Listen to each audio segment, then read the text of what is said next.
Hello and welcome to Championship Sunday for the Air Supremacy Expansion Tournament. We are so excited to bring you four huge games today. I am here with Bear. How are we doing this morning?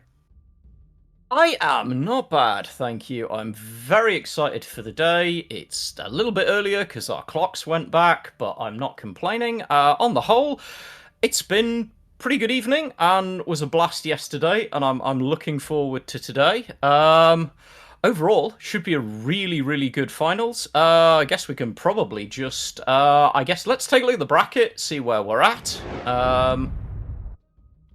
And you can see that we have. Please hold. I currently can't see the bracket. Bear with me.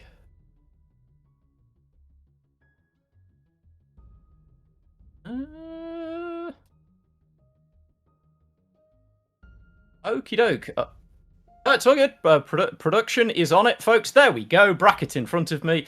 Technology decided to hate us this morning. So as you can see, we have got our four finalists from yesterday. So obviously we'll be opening up the day with Radish and Hachiman. Then we have Henry and Grand Union. Then, obviously, after that, we will have a bronze match and the final. So you've got four matches to look forward to today. Should be pretty cool. I think we had some good results. Interesting, as you can see, yesterday we had some very tight matches. A lot of 3-2s. In fact, all of them, barring Grand Union's win over Otto. What did you think about yesterday, Thanatron? I think it's a pretty solid day. Yeah, no, some really incredible matchups that really took a lot of us by surprise. Such close sets. And then the only close set we didn't have, the last game ended so dramatically and so fast we weren't even prepared or ready for it, right? I personally looked like a chump being like ready for a game five that didn't happen or didn't need to happen. The set was already wrapped up. It happened so it's in such a flash, and hopefully we get to see that buff stack again, right? But really incredible first day. Super excited for Championship Sunday. Yeah, absolutely. We've got a couple of interesting. Like one point I will make because I was making it earlier on. Really interesting thing about this for all of you followers of Ladder at the moment. Of all of our finalists, we have not a single Germany-US ramp deck. Not of all of the people who brought it did in fact not go through. Which honestly, I don't know whether it was to you, but it was a little bit of a surprise to me, given how consistent Absolutely. that deck seems to be. And yet at the same time, we've got three of the US-Italy control decks going through, and fully half of the decks in today's finals, brought by all of the players combined, could be described as control decks. So, control meta confirmed.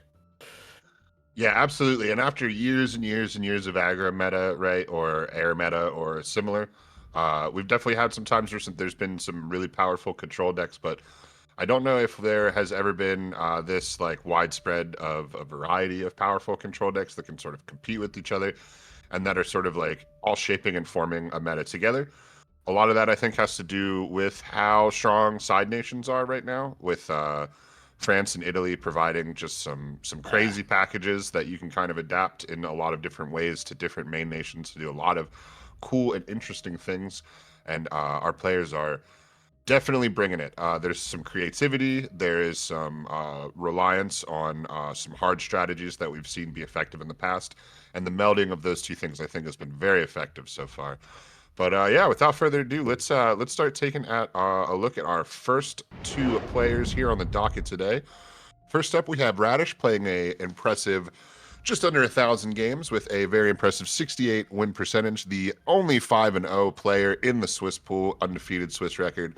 Super impressive. And his decks for today, we are back with that Juffle right off the top.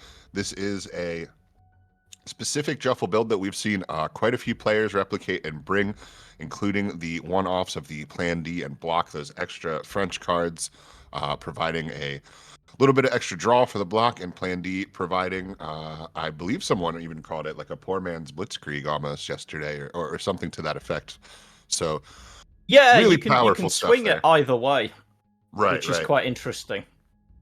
And then from there, we move into a Soviet Japan that we saw a little bit. This is sorry, it is a little hard to read Yeah, it's some the of the small ones, but covert it's the list, right. isn't it? Yeah. Yep, the covert list with the two Kawanishis, the covert Kawanishi, and a couple of covert BTNs, and a couple of other covert units as well. Just a moment here. Yeah. Misplaced It's the lists. yep. The lists have decided to take a holiday on us, which is fine. Meanwhile, I believe we're getting a little preview of our next player, who I'll go through in a minute. Once we've got the lists back for Thanatron to go through, do bear with us while the technology decides it doesn't like us.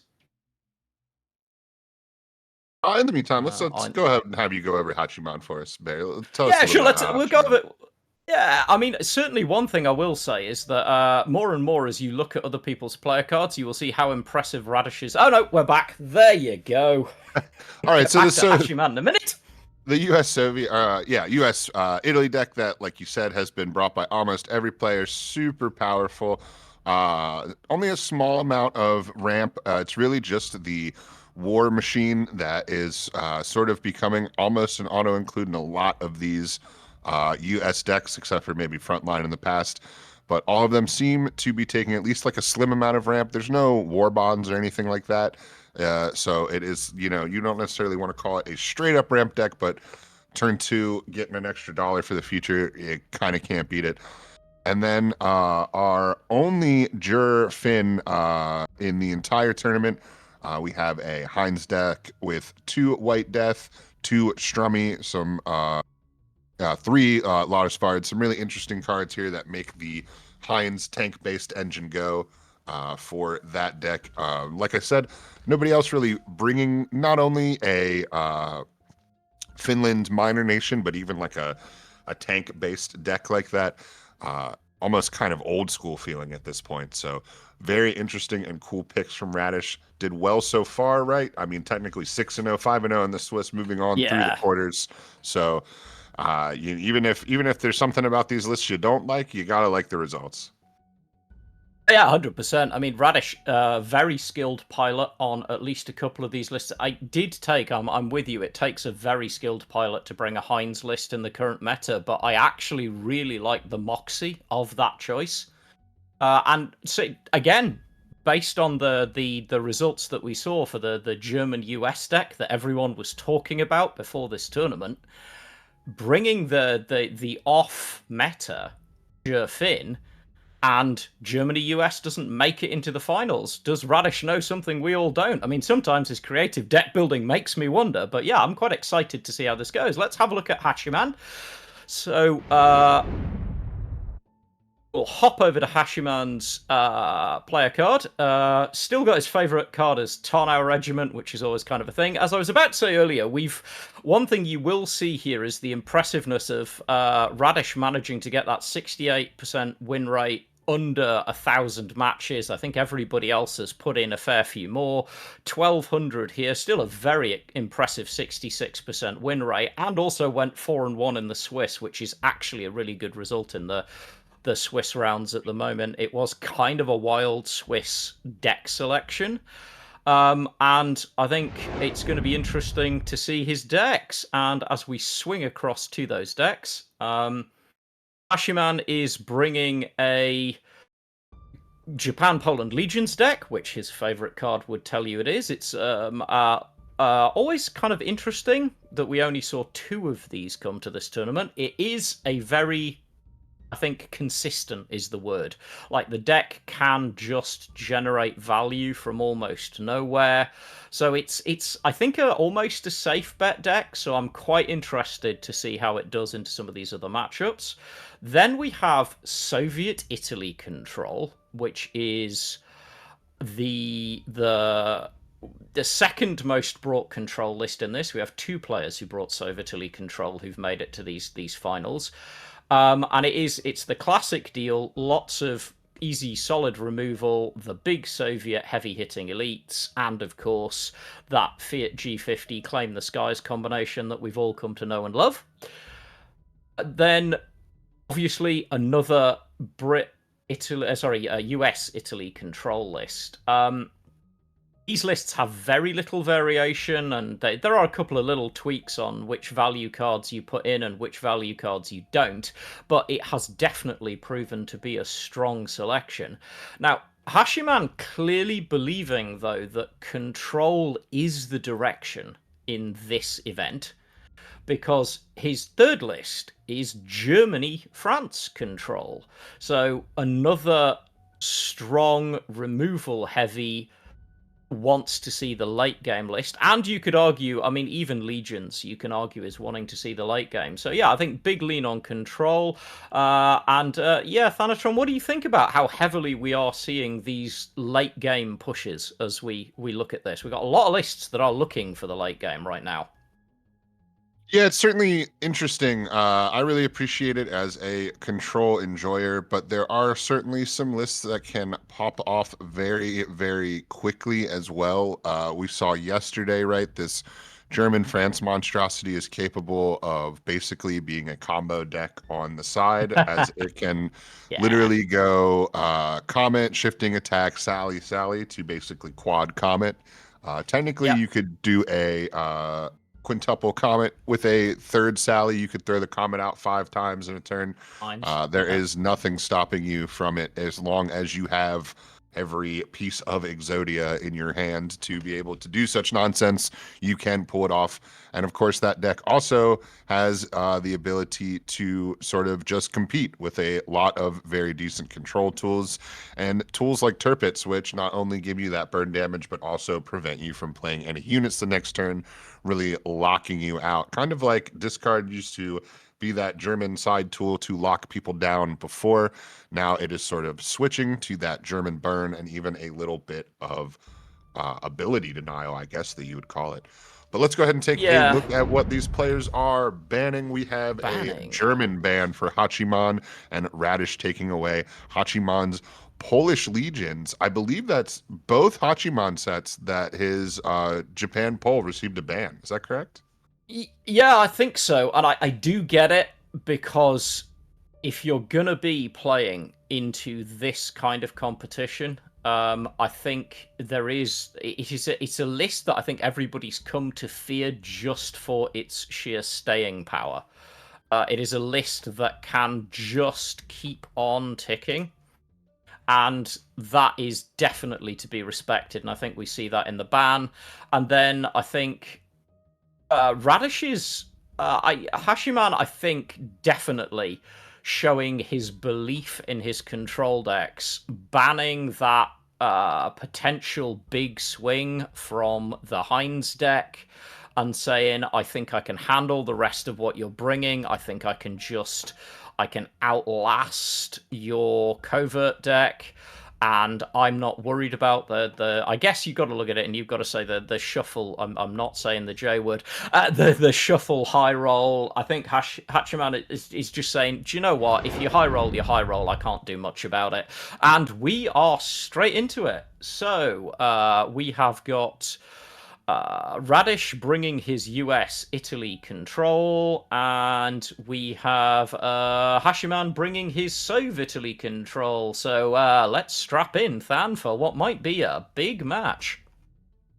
Yeah, absolutely. Both players definitely dying to get off to a good start in this first semifinal we have for you here today.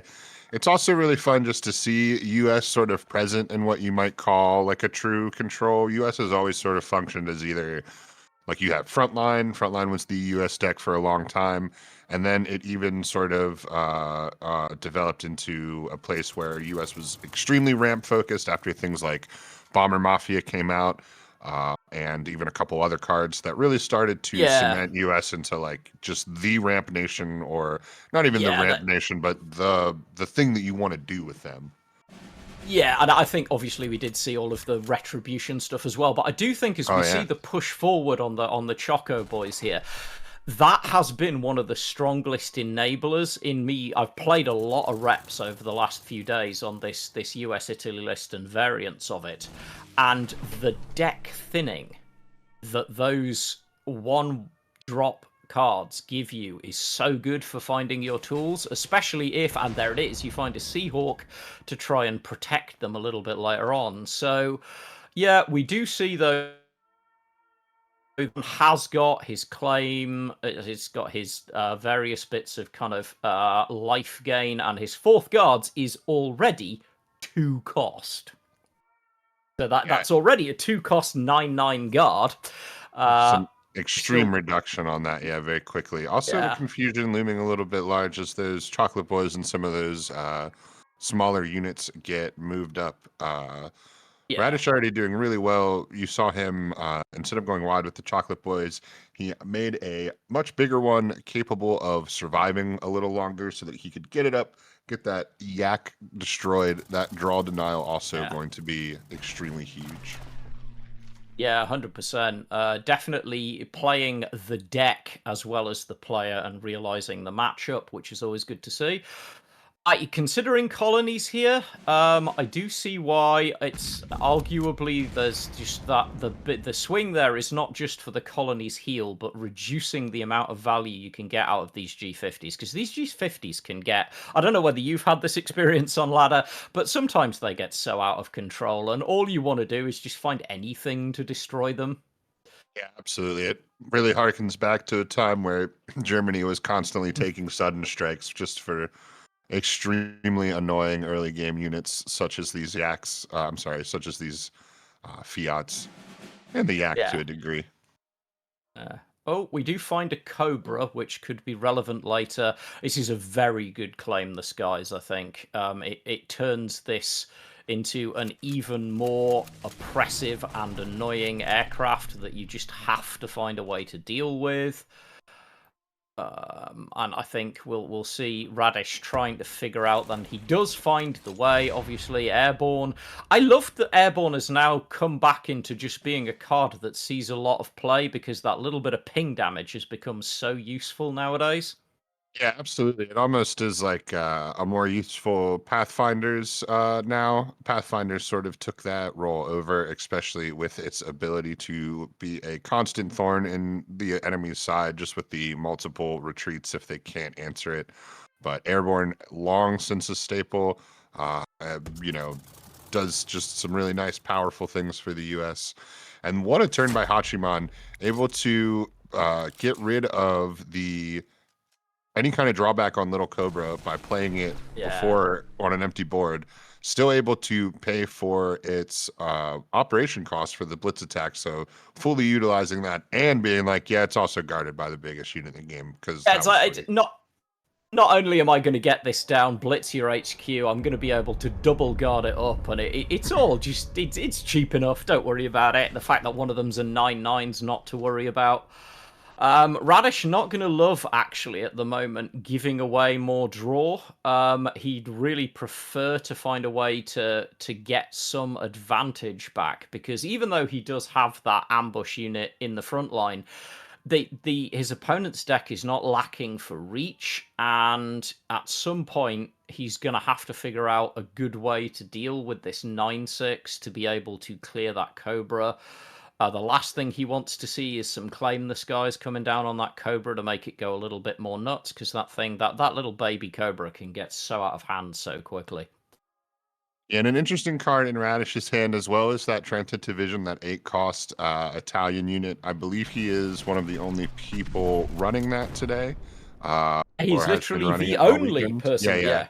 Yeah. So it'll be really interesting as we approach the 8 credit mark. Yeah, Pathfinders as well. He's got both two pings about how Yeah. well that's able to do for him. Pathfinders in particular hurts here because this means that Hashiman kind of needs to put something else on the board to try and high roll, because the last thing he wants is to see that guard bounced back and reset for its deployment cost. But I don't Corso is know. not. That's a, it, Is like that it. Extended Barrage? Sorry to interrupt. Is that Extended Barrage is his third card? The 2 cost with the big white background? That It's is hard for true. me. Yeah, so we I do have at think least it's one extended barrage. one answer. It's a lot of overkill on the damage, but it is very Yeah. cheap from hand. He's gonna sickle out. He does get a Maki, which is Certainly not bad. Able to sort of maybe accelerate his end game here. He is only 2 big I think Maki swings away. he's considering the other answer, which of course is to push up the guards to deal with the Pathfinders, because then, of course, if this is the only unit on the board, he knows that his guard is going to be pushed back and it's only cost him 2 credits. If you're ever in that situation yourself, definitely a smart play. It saves you from being overly credit inefficient. Now, he did still float 4, but he's not countermeasures heavy, so Radish is mostly just going to concentrate on getting things on board. That P51 could be interesting if it pops and gives the buff. Yeah, and that's certainly what Radish would like here, but Hachiman perhaps approaching an extremely rapid endgame. Big Maki can come Mm, down and basically present lethal, which is going to cause Radish a good bit of consternation here. That 6/6 can, of course, kill the giant guard, but then how are you stretching across the rest of the board with, 7 credits left to destroy Big Maki? You can spend 4 to do 3 damage and get yourself some health, get off lethal. But not the greatest answers. Oh yeah, of course, Pathfinders is going to take effect. He's going to spend his whole yeah, turn on Big Maki. And this is kind of how you can use Pathfinders against somebody, right? It hurts here with the 9/9, but if his 50/50 would have gone the other way, he would have loved to have Big Maki back to his hand.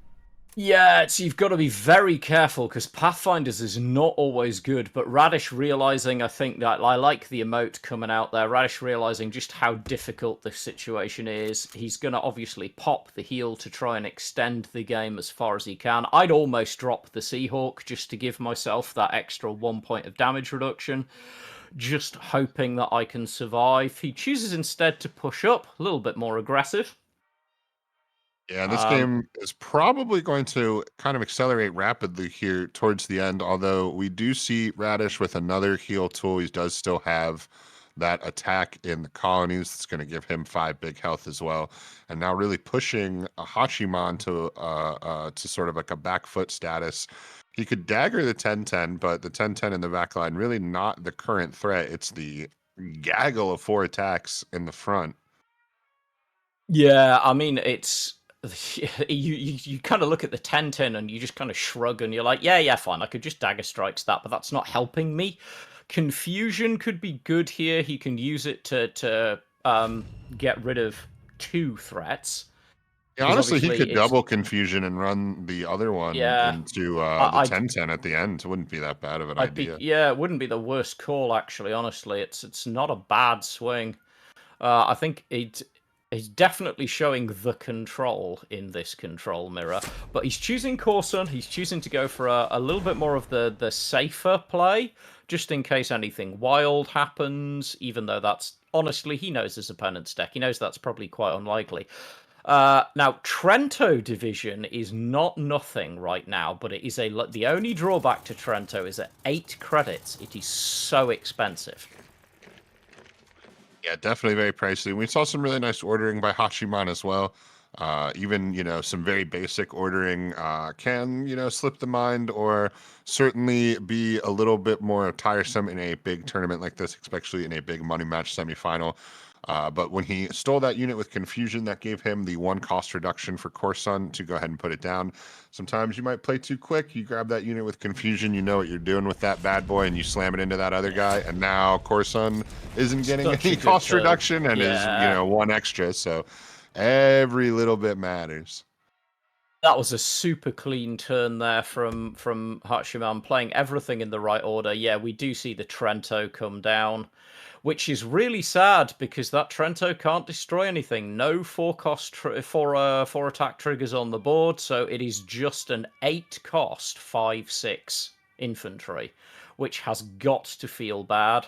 Oh, sorry, it's not. It is the Trento. Yeah, it's one of his 2 Trentos. But that's got to feel bad.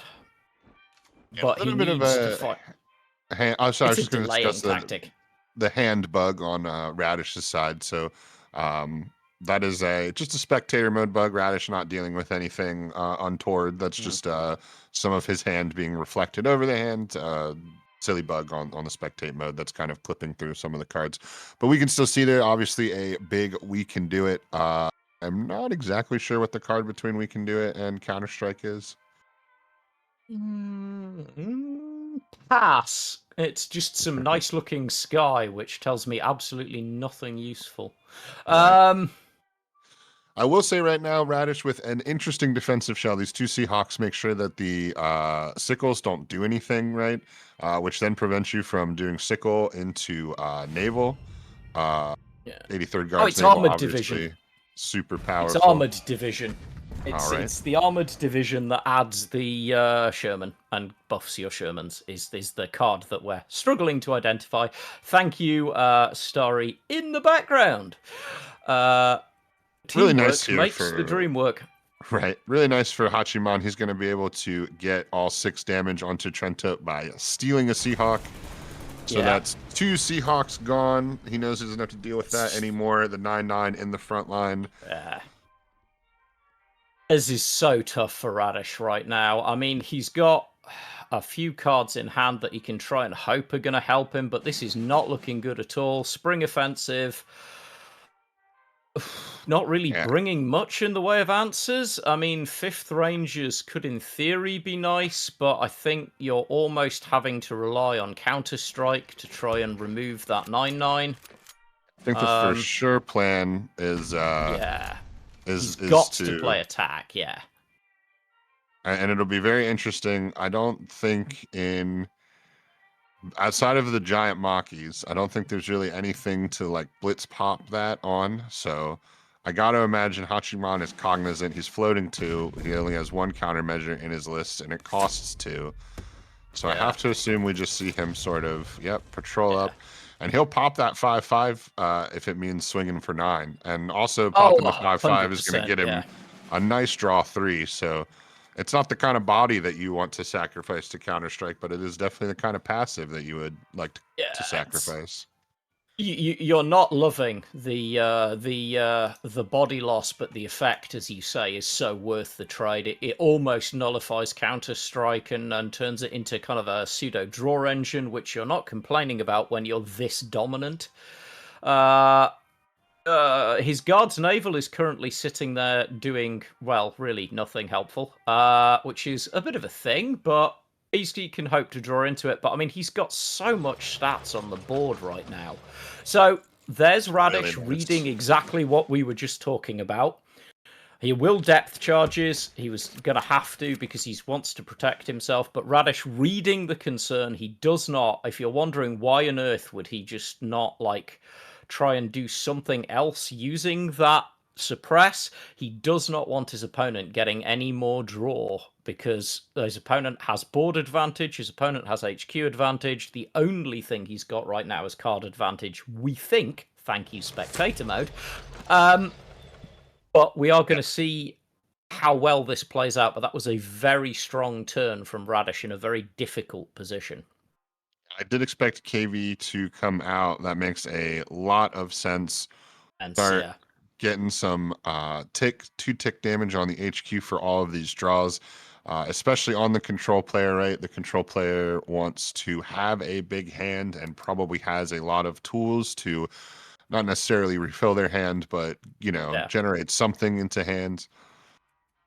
Interesting. You know that Radish put down the 8/8 to maybe try to deal with the 9/9. So it's interesting that Hachiman would consider that for him, attacking the colonies. I'm surprised the Would you not 5/5 be just doesn't kill the 4/2. Yeah. All Oh right, no, thank you. he sees it. It's fine. You and me both watching that kind of hovering attacking the car. It's like there's a play there, but not necessarily the one I'd make. And the health, not too much of a concern. We'll see some interesting. We're going to exchange daggers here. We're going to see the 9/9 die, the 8/8 die. Down, yeah. We're just going to see the board clear down in the way that only a control mirror does. Although Yeah, no, Oh no, no no, sense no. to He do it hasn't. now. You'd even you're not Yeah, taking the front line with the KVs, so go ahead and spend 4 to yeah, move that bad boy up before I kill it. You know, that's how yeah. I would feel. If you want to eat the 4 credits, I don't mind. Now I am surprised at that. Yeah, I thought he I would guards personally would have been naval. tempted. Yeah, I would have been tempted to get the value out of the naval because that could be 16 heal if And it can swing you twice into that yeah, 8/8. you certainly want to get maybe a bigger naval play. Guards naval. We've seen guards naval bring out some really impressive units like extra Ilyushins, which has then chained to extra elites to really force home how bad. Like we saw a game yesterday where somebody had 3 Yeah, of the 9/9 out at some point, but getting that extra healing isn't nothing, and just the credit efficiency of that turn as well, being able to put 2 units down. yeah. Well, I wonder if he's thinking, as I would be, that he does still have Cobra and guards naval into Cobra, into Little Cobra, is so powerful. Yeah, absolutely. I believe he still has his Ilyushin as well. That has not come out. So there are definitely some good 3 cost or below options that Guards Naval can give you an entire extra copy of. Interesting. We're Yeah, going I with think dagger strikes I here. We're I'm just sort of getting rid of it. I think the key is he's setting himself up into a position whereby he can start concentrating on dealing with obviously that big Marchi, that big Marchi, depending on your pronunciation. My Italian friends would tell me I really should pronounce it Marchi. Uh, and Might as well take 3 damage. yeah, There's no no way. Like reason not to. you're Yeah, it's even if it's he not a has big the deal. Rangers to answer that in a different way, and then like he can still swing with Yeah, Maki, I don't know. You might as well cash that down to 3, but yeah. Ooh, maybe so not. yeah, we're just He would have lost it to that 4/3. I believe it had enough. I believe it was only down to 3 damage. So, but still, I don't know. Interesting call. I just personally hate wasting the credits like that, even yeah. when you can make a case for it being advantageous. As we're continuing to commentate on this match as it is going toe-to-toe and might go for a while, I will say, if you all are watching this and hoping that we can give you some clarity on what's going on in Radish's hands, I assure you, we can't. We see what you see, so we are doing the best we can. We know there's some ramp in there. He has got this suppress, though. That is not small. That is denying a very strong piece of value. Got the push up. We're just trying to deny the front line here. Strategic focus. Now, this could be quite huge because that strat focus right now effectively heals you for 5 and clears everything your opponent has. Still I would, allows you to swing with the yak as well. Plenty yeah. left over. I honestly think this is such a strong play. That is. Oh, excellent. Thank you, spectator mode, and all of the work in the background. But yeah, Radish rapidly running out of answers right now and staring down 38 HQ defense. Drawing mid Granted, his. Maki, huge. What? No, not an attack. Okay. Yeah, And then now we draw. So we're about to do 10 out of 13 damage. a team. Yeah. We have the counter strike up. Yeah. Interesting. Okay, we're gonna make the play. We're gonna play for the long play. We're just gonna take our shock tank. Yeah. Well, and Tiger Cat, that's gonna help. And it's hilarious how just both players know that the counter strike is there in effect, but there's just nothing that he can use to pop it that wouldn't be No. absolutely devastating to his chances. I mean, he basically should just pass here.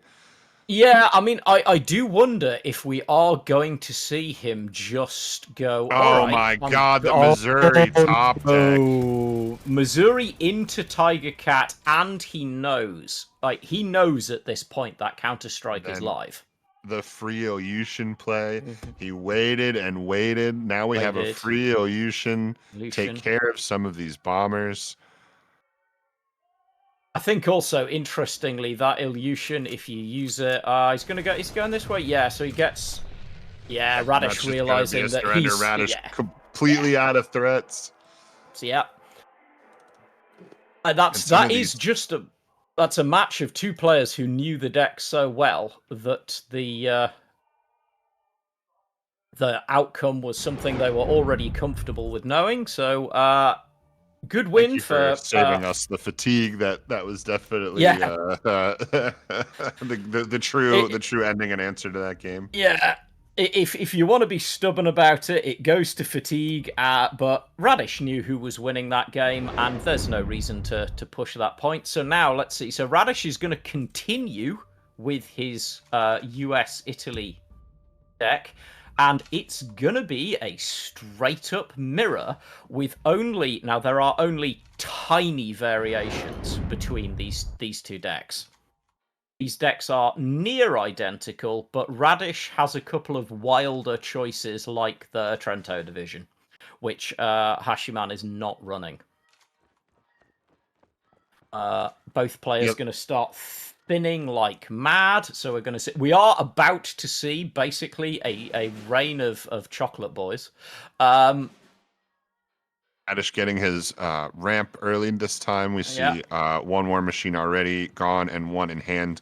The end of the last game, we saw all four War Machine in his hand, doing nothing at the end of the game. Certainly the opposite of how you want those cards to draw. And yeah, this is just going to be a straight up chocolate fight. indeed. Spring Offensive providing so much draw in this tournament, not just in these decks, but in every deck that seems to take Italy. It is just this new draw engine It's that is providing so yeah. much utility to these decks. I think it's found so many better targets right now. There are so many like good triggers that are being seen. And I think that is gonna be one of the things that is relevant in this is that it is such good value draw at the minute. That said, on the subject of draw, Hashiman kind of has to find a way to thin his hand down at the minute. It's getting a little bit heavy. Yeah, he's got. I think that's the last Chocolate Boy, right? He had three out, so Yeah. that'll certainly help. No extra draw there. We've got some 3-cost units that we could play as well, but I mean, nothing too alluring. That's for sure. no, because he wants to save his colonies for a little bit better value. But yeah, it's a thing. But yeah, it's gone, and there's one more. There's one more left in Radish. So that the reign of chocolate, the chocolate reign, as it were, is in fact almost done. He worked so hard to resist it for so long. I Big, did, but big, I big could flame. not. And this would be a very fine, yep, strap bomb turn. Yeah. This is a pretty good strat bomb. It gives you some really decent value and puts your Oh, opponent deck. just exchange them. Just set everybody's credit Yeah, back. So that way, like, nullify. I don't think we're likely to see. Yeah, the trade is a much smarter play there. I have to say, as entertaining as the trade would have been, I think the removal. Oh, now Hashiman not really seeing a lot of the things he wants. This is probably not my preferred target, if I'm honest, for that. But he's got to get rid of that reach threat. He does get some heal out of it, but I think there would be targets you would prefer to catch. And now we're exchanging strap bombs. Of course, Radish has found a lot more ramp in this matchup so far, so it was much less painful for him to go down a credit. Credit down and still one credit ahead of your opponent doesn't feel too bad. Yep, So attacking the colonies. A little bit of ramp. Goes for We're not a bit of really ramp. worried about a chocolate boy.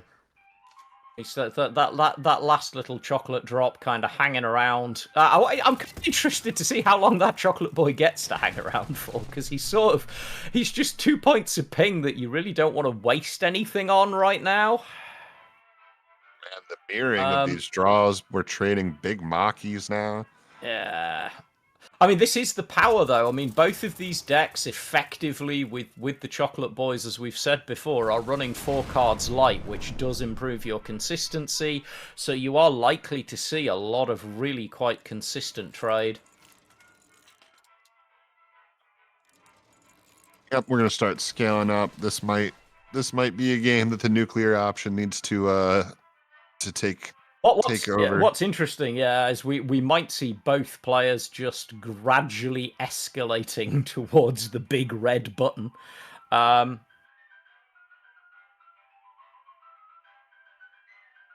Gotta imagine this is probably another big Maki turn. We can perhaps go with both 49ths, grab ourselves a little bit of health, kill the Chocolate Boy, get a unit in the front line. It's not the yeah, I mean, worst turn.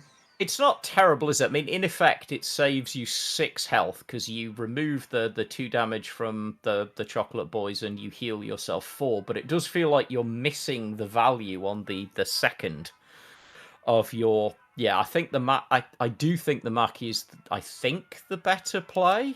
But it's hard to be 100% certain, obviously, without perfect knowledge of your opponent's hand.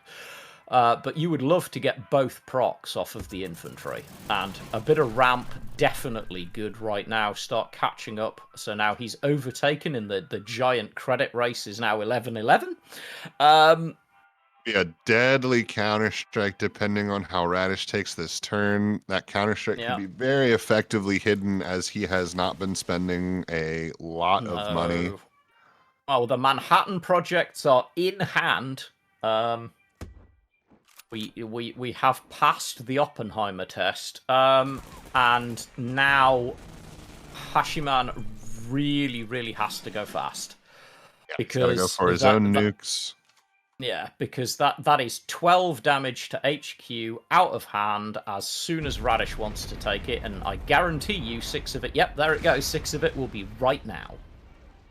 Attacking the colonies is huge, because now it's just saying it, and as you say, he's concealing that big hit just in case there's a big swing coming in. So Hachiman at this point knows that his opponent is 1 point off lethal, so he has to proc the infantry. So he will. Hachiman has already lost both of his Makis, so I think so, yeah. That counter strike can't really catch anything, but yeah, there's no point in not holding it up. And now here we see it. Hachiman anticipating it, right? He sends up the 4/3, being able to proc it with that. Now the big question for me is if you're Hachiman, if I'm Hachiman, I'm considering definitely going for penicillin at this point. But we shall see. Really nice solutions here by Radish. We saw the Missouri in full effect. The Missouri just completely destroying the huge unit, sending the small unit back, allowing him to use Rangers really well to get that little bit extra face damage from the ping. And now throw your 4/3 back with my 4/3 with ambush in the front line. And the second nuclear option, not even currently needed. We're just sort of presenting lethal without it. Yeah. Hachiman's already scaled up once, so he can't do depth charges, and scaling up again is going to sack an entire turn. We do know that he does have Missouri, so that's going to be super helpful to get rid of the Rangers. But that might be all we really get. Yeah, because the big thing here is he cannot rely on using his infantry into the ambush, because even if he buffs it, it will not survive the trade, so the ambush will kill it. And that is one of the reasons that airborne is way more powerful than a lot of people, I think, recognize early on. It is so awkward to trade. Full pass. Yep. There's the Manhattan Project. That was just painful to watch. I'm not exactly sure, because you certainly could have. That was Missouri, like all the way to the left, right? Like he had no. I think so. Yeah. If he doesn't full pass, he at least kills the unit in the front line and lives. But I mean, he lives on 1 health, so yeah, probably he's just down an to effective scoop. Yeah, probably just effectively a scoop. I mean, honestly, also in his position, he's now like, it just takes it to 1-1, reset your head. I've been known to do this in-person tournaments, just scoop early when I know I've probably lost a match and be like, look, I've got more to play. Let's see if I can just clear my head and get back to it. That said, it's going to be interesting to see what they bring out next. I wonder if we might. Well, we'll find out. We should find out shortly. But I wonder if we might see Radish go for the use of his Japan-France shuffle deck at this point, because this could be psychologically, at least. I would be tempted, because if you can get a good high roll off shuffle and get your opponent on tilt, with a 2-1 lead in a match like this, there is. I mean, I'm known for my game theory, but there is an advantage to that. It is by far the most tilting deck that Radish is running. Pushing someone to the brink quickly, right? You push them to the brink. If Juffle is going to win, it's going to win quick. So Hachiman in this scenario, right, sort of blinks and is suddenly facing. I've just had the answer to our issue. Unfortunate for him and the problems of modern technology, Hachiman did not pass. Hachiman disconnected. That is a rough way to pick up a loss. So again, thank you to unfortunate, but I feel like that was probably his loss, no matter what. I think he would. I think he'd accept that he was probably losing regardless. But it's always going to feel, and if he wants to take a minute or two to clear his head and make sure his internet connection is better, I would understand that too. You definitely don't want that in a closer match. Again, massive thank you today to the backroom team, working harder than usual today, with technology having its moments with us, but it appears to have stabilised. But yeah, just giving our players a minute to settle themselves, make sure their connections are working. As I'm sure you all understand, there is a point at which we kind of are dependent on technology and internet connections, and we definitely don't want competitors at this level dropping close matches. But we are just taking a minute to chat, so you get Thanatron and I's gloriously beautiful morning faces back, while we take a break. It, but yeah, always good to give the players a chance to take a breather at a time like this. Yeah, absolutely. I mean, at some point he might just be giving his router a breather too. But whatever's necessary, we gotta get the players back connected if we want to have a match, certainly. Yep. So we will cut to a very short break here, and we will allow our players to get everything sorted. We'll be right back with you.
And we are back and straight back into the match. Connections resolved. Radish and Hachiman back in the game. So Radish, as predicted, I feel quite good about that, bringing his Japan France shuffle deck. Hachiman has brought his Germany France control deck. Now this is going to be interesting. Yeah, this is a case of two very sharp knives, right? Both of which can Yeah, be thrown from far and very quick. far, far away. Yeah, One of these either could one pop of off in these. an instant. Yeah. Yeah, like one of these decks is either gonna high roll into a lot of strong bodies and steamroller its opponent, or it's gonna pop off, explode, and you're just dead in a turn. The other deck is either going to outlast and remove everything, or it's gonna pop off in a turn and you're dead. So, eyes down and let's see what happens. Salamander already in hand for Hachiman. And I will say it clearly, there is no good, strong answer to Salamander in Radish's deck. Answer to Salamander is to basically kill your opponent before a Opponent, Salamander yep. matters. So we will Yep. definitely see. And as we talk about both of these decks' potential to put out a ton of damage very quickly, Hachiman certainly needs to wait for a later stage of the game. He has a combo capable of extreme damage very quickly, but obviously with a combo, you're going to have to assemble the pieces, and you're also going to have to pay Yeah, for but all the pieces, one of those being a 6-cost comet. it is true, but the flip side of it is got both 7 Schutzen, and those are very strong delaying tools, and each one of them makes that combo 1 card lighter, mathematically. Just about, technically, slightly less, like 0.8 of a card lighter. And that is something that if you play decks that win off a big combo, you learn to follow as you're playing. So those 7 Schutzen are not nothing. They're also very awkward unless you can find your Motorise for this shuffle deck to deal with. Diner could be huge here because Radish is definitely going to want to go digging. Meanwhile, this is actually quite an awkward turn. Hashiman hasn't got anything really amazing to do. He doesn't want to hit the guard, the scout rather. So he's just going to choose to put down a not blitz. Now that Which may is seem bizarre. interesting. Yeah, I almost would think about swinging with, perhaps silencing or suppressing one of the recons would net you would draw Yeah, because of your block. You could then swing with the block. You're only wasting 1 out of the 4 credits. You're getting rid of one of his units. You're drawing. You're denying him to draw. yeah, I think I would have liked that turn a little bit better, but yeah. this, so the Will body's out. He paid for the body, and that's oh, expensive. Hype 94's looming large. Yeah, and This is that's such a powerful, powerful card.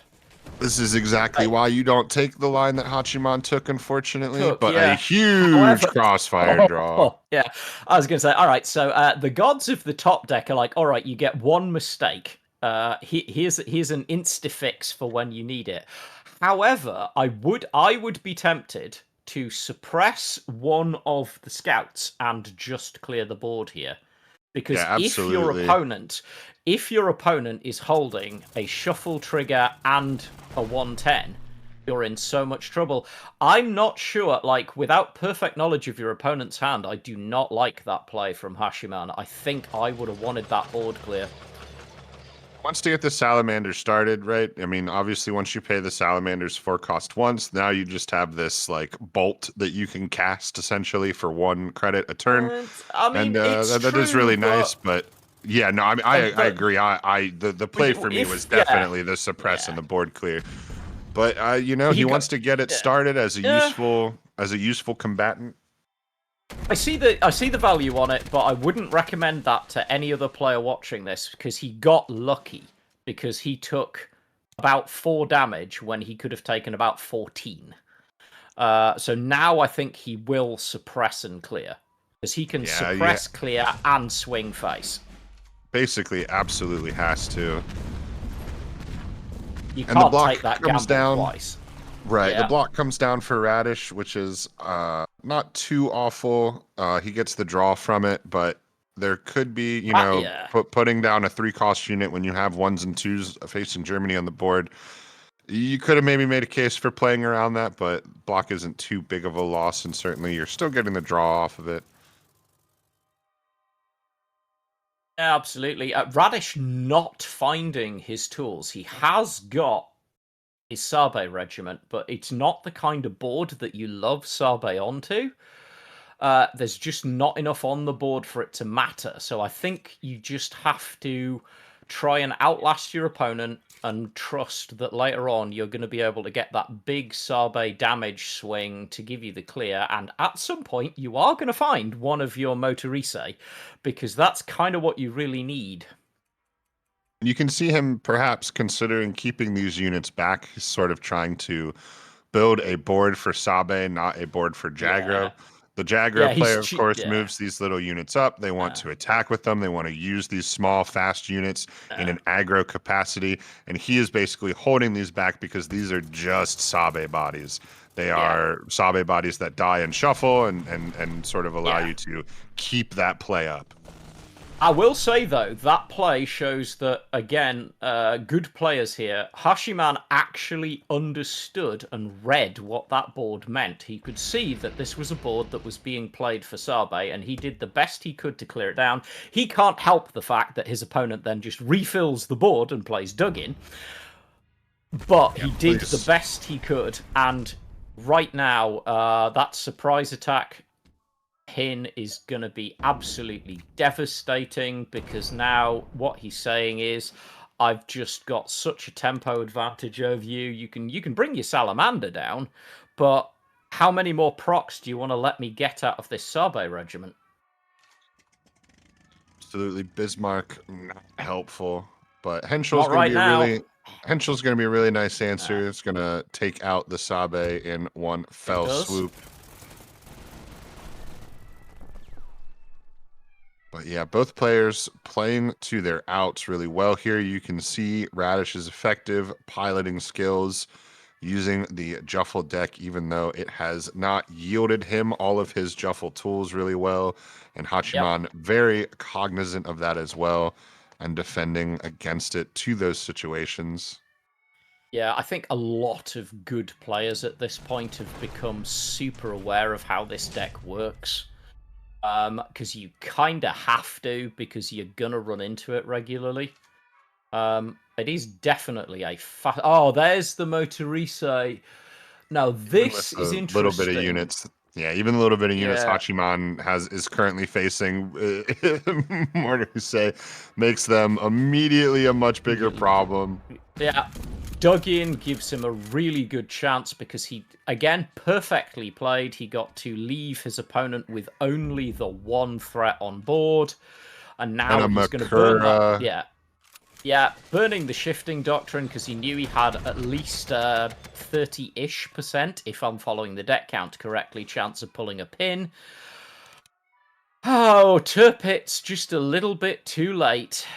So I believe that Hachiman can survive here, right? We have a Schutzen play for He 5. does, We have yeah. a Salamander Yeah. for 6 and a Bergman play for 3 more for a total of 3. 9. We can Yep. wipe 3 things out and leave the 2/2 for our 3 health Oof. lives, but Yep. yeah, it doesn't get bleaker. Yeah, I mean, you really are just, you're going to get yourself down and pray that your opponent has no way of buffing. Yeah. It's truly hands on the That's ground. that. So, yeah, we're going to go with a Oh, yeah, completely yeah. different play here, which is much We're better. going to One go call to with, the colonies, drawing yeah, a second one. Bergman's still going to yeah. take something out. Still gets to trade the Salamander. The Salamander's trade value, as it continues to appear and disappear, never to be underestimated. Leaving And a that bad Motorise draw. alive. Yeah. Radish Leaving that draws a Motorise. Makura when he has the Yeah. Makura's self-drawing. Very, Oh, very yeah. unfortunate for his winning chances here, trying to put this away. It is a big risk when you're running them, and I think is one of the reasons that sometimes you see people running slightly less than a full set, because it can brick. But that's a lot of bodies to answer. Oh, and a big crossfire pickup of Oh, 235. The number's not quite there. okay, He so can definitely use the errado here to maybe set something up. He needs to work this out in his head because it's basically his only chance at this game is setting up a good board clear here or something close to it. wait, no, he can do this, right? Because he plays the Arado into the scouting regiment to make it one.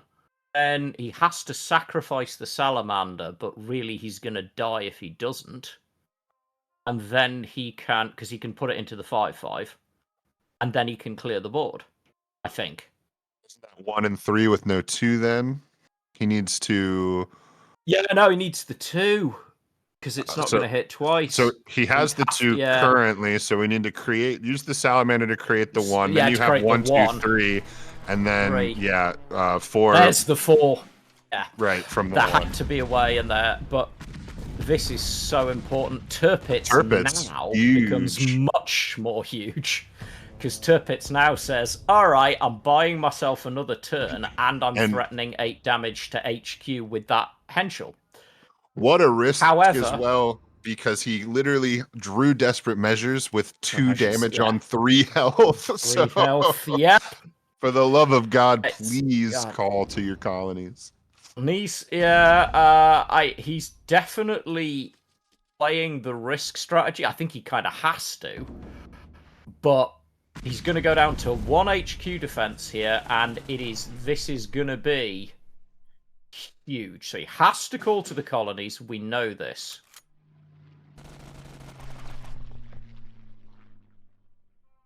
Sally's okay. Just a tempo play. He's trying to go fat. Well, not moving the Schutzen up is very strange.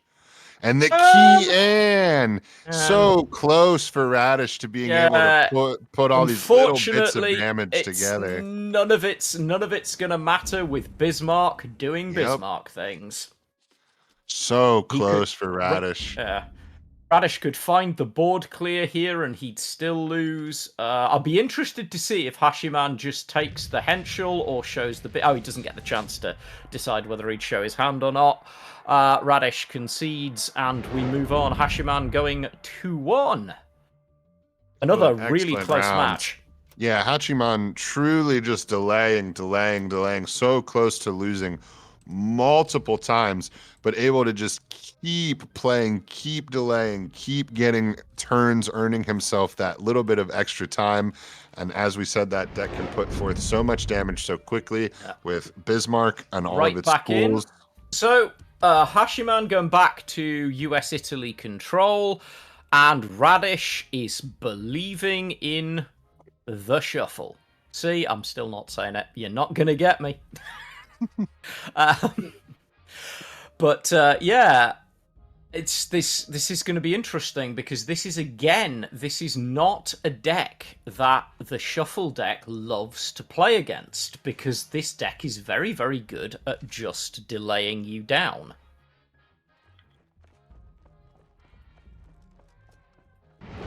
Yeah, just some very easy starts here. We've got some Jagger units. We've got War Machines. These are basically how we want to start for both players. Yeah. This is kind of like watching a classic chess opening. Like, you know everyone's doing it. They're just following the order of play the way that you would. Oh, more ramp. Yeah, the extra ramp, although I think not necessarily needed right now. I like the Rangers play. The ramp is fine, but it's not super urgent. Yeah, actually sets up a really nice turn 5 Seahawk ramp with the 0 op cost. Yeah, which I like a lot because it gives you Seahawk ramp and obviously access. I think, again, very smartly played, even though it looked like he was playing quickly. That's only because he's played this deck a lot. If you are taking these decks out for a walk after the tournament, I would highly advise taking a breath and slowing down and just learning their tempo, because these players, you have to remember, have repped these decks a lot. Yeah, a good Uh, 1,000 matches per yeah. guy. Some people over 1,000 matches this month or this Well, at least we had at least period. one competitor on 1,800 plus matches in a season, which is insane. So War Machine, as expected. Then we get the Seahawk, which then, of course, basically makes the Rangers invulnerable to the stuff that's in the front line. That's sad face for Radish, who now needs to start finding answers. But he has surprise attack, and again, I called it out when we were talking about Radish's inclusion of this Makura package. It is such good removal in this shuffle deck. Yeah, two Makuras in his hand Ooh, again though, so he can't quite get out of the woods with no. how these Makuras are drawing. Oh, yeah. And Hachiman is just like, hey, look, I've got big bodies, and you don't. However, that Motorise is sat there going, you know what? I can make some big bodies. I Yeah, like pin followed by triggering the shuffle here, but we'll see. I think you pin, you trigger the shuffle, you get the buffs, and then you put your opponent in a position whereby they're having to give you card draw. Ooh, and second Motorise Mortis. and the Anne in hand. Now, that is not what you want to see if you are Hachiman, because Motorise coming down with Anne on the same turn is just sad face if you're playing against this deck. Anne is scary enough with her base stats. The worst part about it is that he's literally holding the 0 cost shuffle card as well. Yeah. So that enables him to put down and buff it and get the attack off. But there is Off, a yeah. huge fighter, so that's probably not the play for right now. Yeah, not right now. He needs to find a way to deal with that fighter, but he does have 94 in hand now, so he has fighter removal if he times it right. Goes for Makura instead. I don't know if I like that play. I almost would have been happy to let him use that 6/6, even if it did trade, because he needs to find another pin if he wants to remove that 6/6. I Two mean, I suppose damage he out could. of the 3 needed to remove Mortis. More. Say it again. Motorise. Motorise. Thank you. I remembered as No soon as I. problem. Hey, my yank mouth just wants to morph it into a couple of It's syllables all or right. something. Every time I'm dealing with commentary and French units, I have my grandmother looming over me. Get it right, boy. Now I do like just throwing that 4/4 down, because it does make Sabe less threatening. One of the things that de-threats Sabe is having just a ton of stats on board to absorb the pings. Right. Surprise attack. Yep. And then are we going to see But dug dug in in, to just trigger? Yeah, I think so. just a We're huge just board. wild turn. This is just crazy board strength, and now he's got that 6/6, which also, by the way, triggers another shuffle when you trade it. And he can just put 9 damage to face and say, all right, find an answer. Yeah, you almost wonder Uh, if he's going to connect the 2 ping from Pathfinders and the 2 ping from Airborne just to get yeah, rid of this gigantic buff engine, but he needs yeah, spots on the back line, perhaps recognizing yeah. that now. Feels So, yeah, he gets, there's the ping, there's the Pathfinders. As he said, I think it was the line you had to find. You have to do this. Yeah, you make that trade. I know and then you everybody's going, but the Pathfinders. You have to get that. That not only is that a big body, but it's another shuffle trigger. and honestly, Hachiman sort of making his way through this, but Ooh, a we're seeing. huge plan D Oh, we see the comes poor up man Blitzkrieg. Upper huge. Blitzkrieg for the win. And this is one of the reasons that I like that cheeky plan D, because at the right time, it just wins you the game. Well, these guys are pushing each other right to the limits as we go 2 and 2. So we are going to see a heads-up control match. This is control on control. This is Soviet Italy control versus US Italy control. Strap in, folks. We might be here for a while.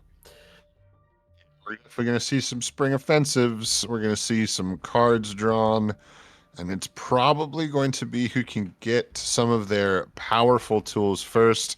Radish Yeah. with maybe the higher top end of the power level, but Hachiman has just those little pieces of ramp to maybe accelerate him into the late game a couple turns sooner, and that can make some very big ripples as well.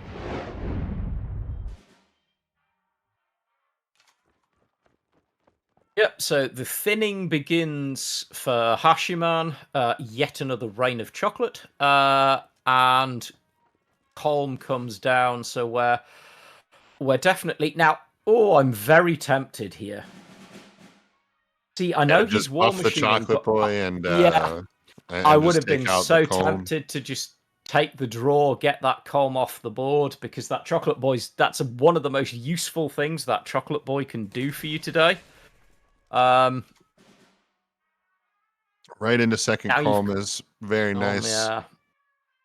That I said, would that probably Rangers Rangers is... here, Rangers is pretty strong here. It does have the power to trade out both of these columns, so you're going to eat 2 damage to HQ if he wants to take it as HQ damage. But the other thing is you still have next turn if he doesn't take the HQ damage. I think you saw Hashiman just clicking on it there. He does have buff the chocolate boys, trade out the column, and push up. He doesn't now. That's an interesting choice from Radish, actually. Yeah, I really like the trade Still, there from Radish. That definitely yeah, gets you some extra value. Kind of forces Hachiman to blow this from the people, and interesting to no, I like this play from Hashiman because he kind of gets save himself another too. stretch of trade. Yeah, he gets to thin his deck and get yet another trade out of that We see Rangers, which is huge. Guards Counter Strike Naval goes being off. used for a Yeah. covert unit, which is very interesting. A separate Oh, battalion. yeah. It's true. I've just remembered this is not quite the matchup I Yeah, so thought it this was. is covert. This is, yeah. I've been so used to seeing it, but I forget that this is indeed the covert deck, which is No, going yeah, to be really interesting. when you said it, I just rolled with it too. So there's been Yeah, so it's much so Italy side nation yeah with Soviet and with US that we are quickly becoming accustomed to it. Ooh, to it. Yeah, very, very big draw on the confusion. Your best chocolate boy yeah, into your Rangers is going to be a huge yeah. play. Can even do it the That opposite could, way and save yourself the operation cost so that you can yeah. still take out the chocolate boy in the front line with your recon and draw. Yeah, there's so much good value in this. Radish just, I think, going to be taking a moment to choose the line that he prefers, because yeah, this is again a huge way of finding the best tempo you can get out of confusion. And usually you just want to make it as credit efficient. He is going the slightly less efficient way, but you know, in the end, he still gets the cleared front line. Kind of a sad little chocolate boy sat at the back going, well, where did all my friends go? Like to see the sickle there to save the units a little bit, but made a nice Yeah, value trade. The thing is, though, we're going to see the Seahawk come down, and then the sickle is Seahawk. going to be nullified very quickly. But yeah, So, it's kind of that. an interesting ploy to kind of race those sickles out when you have opportunities to make them useful in a deck that has 2 tools to make them useless. Yeah, it is true. Although I will say, I suspect we may see the Seahawk nullified fairly quickly because he's just going to Kyoto Regiment it.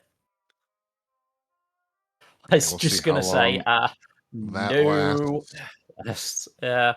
Um,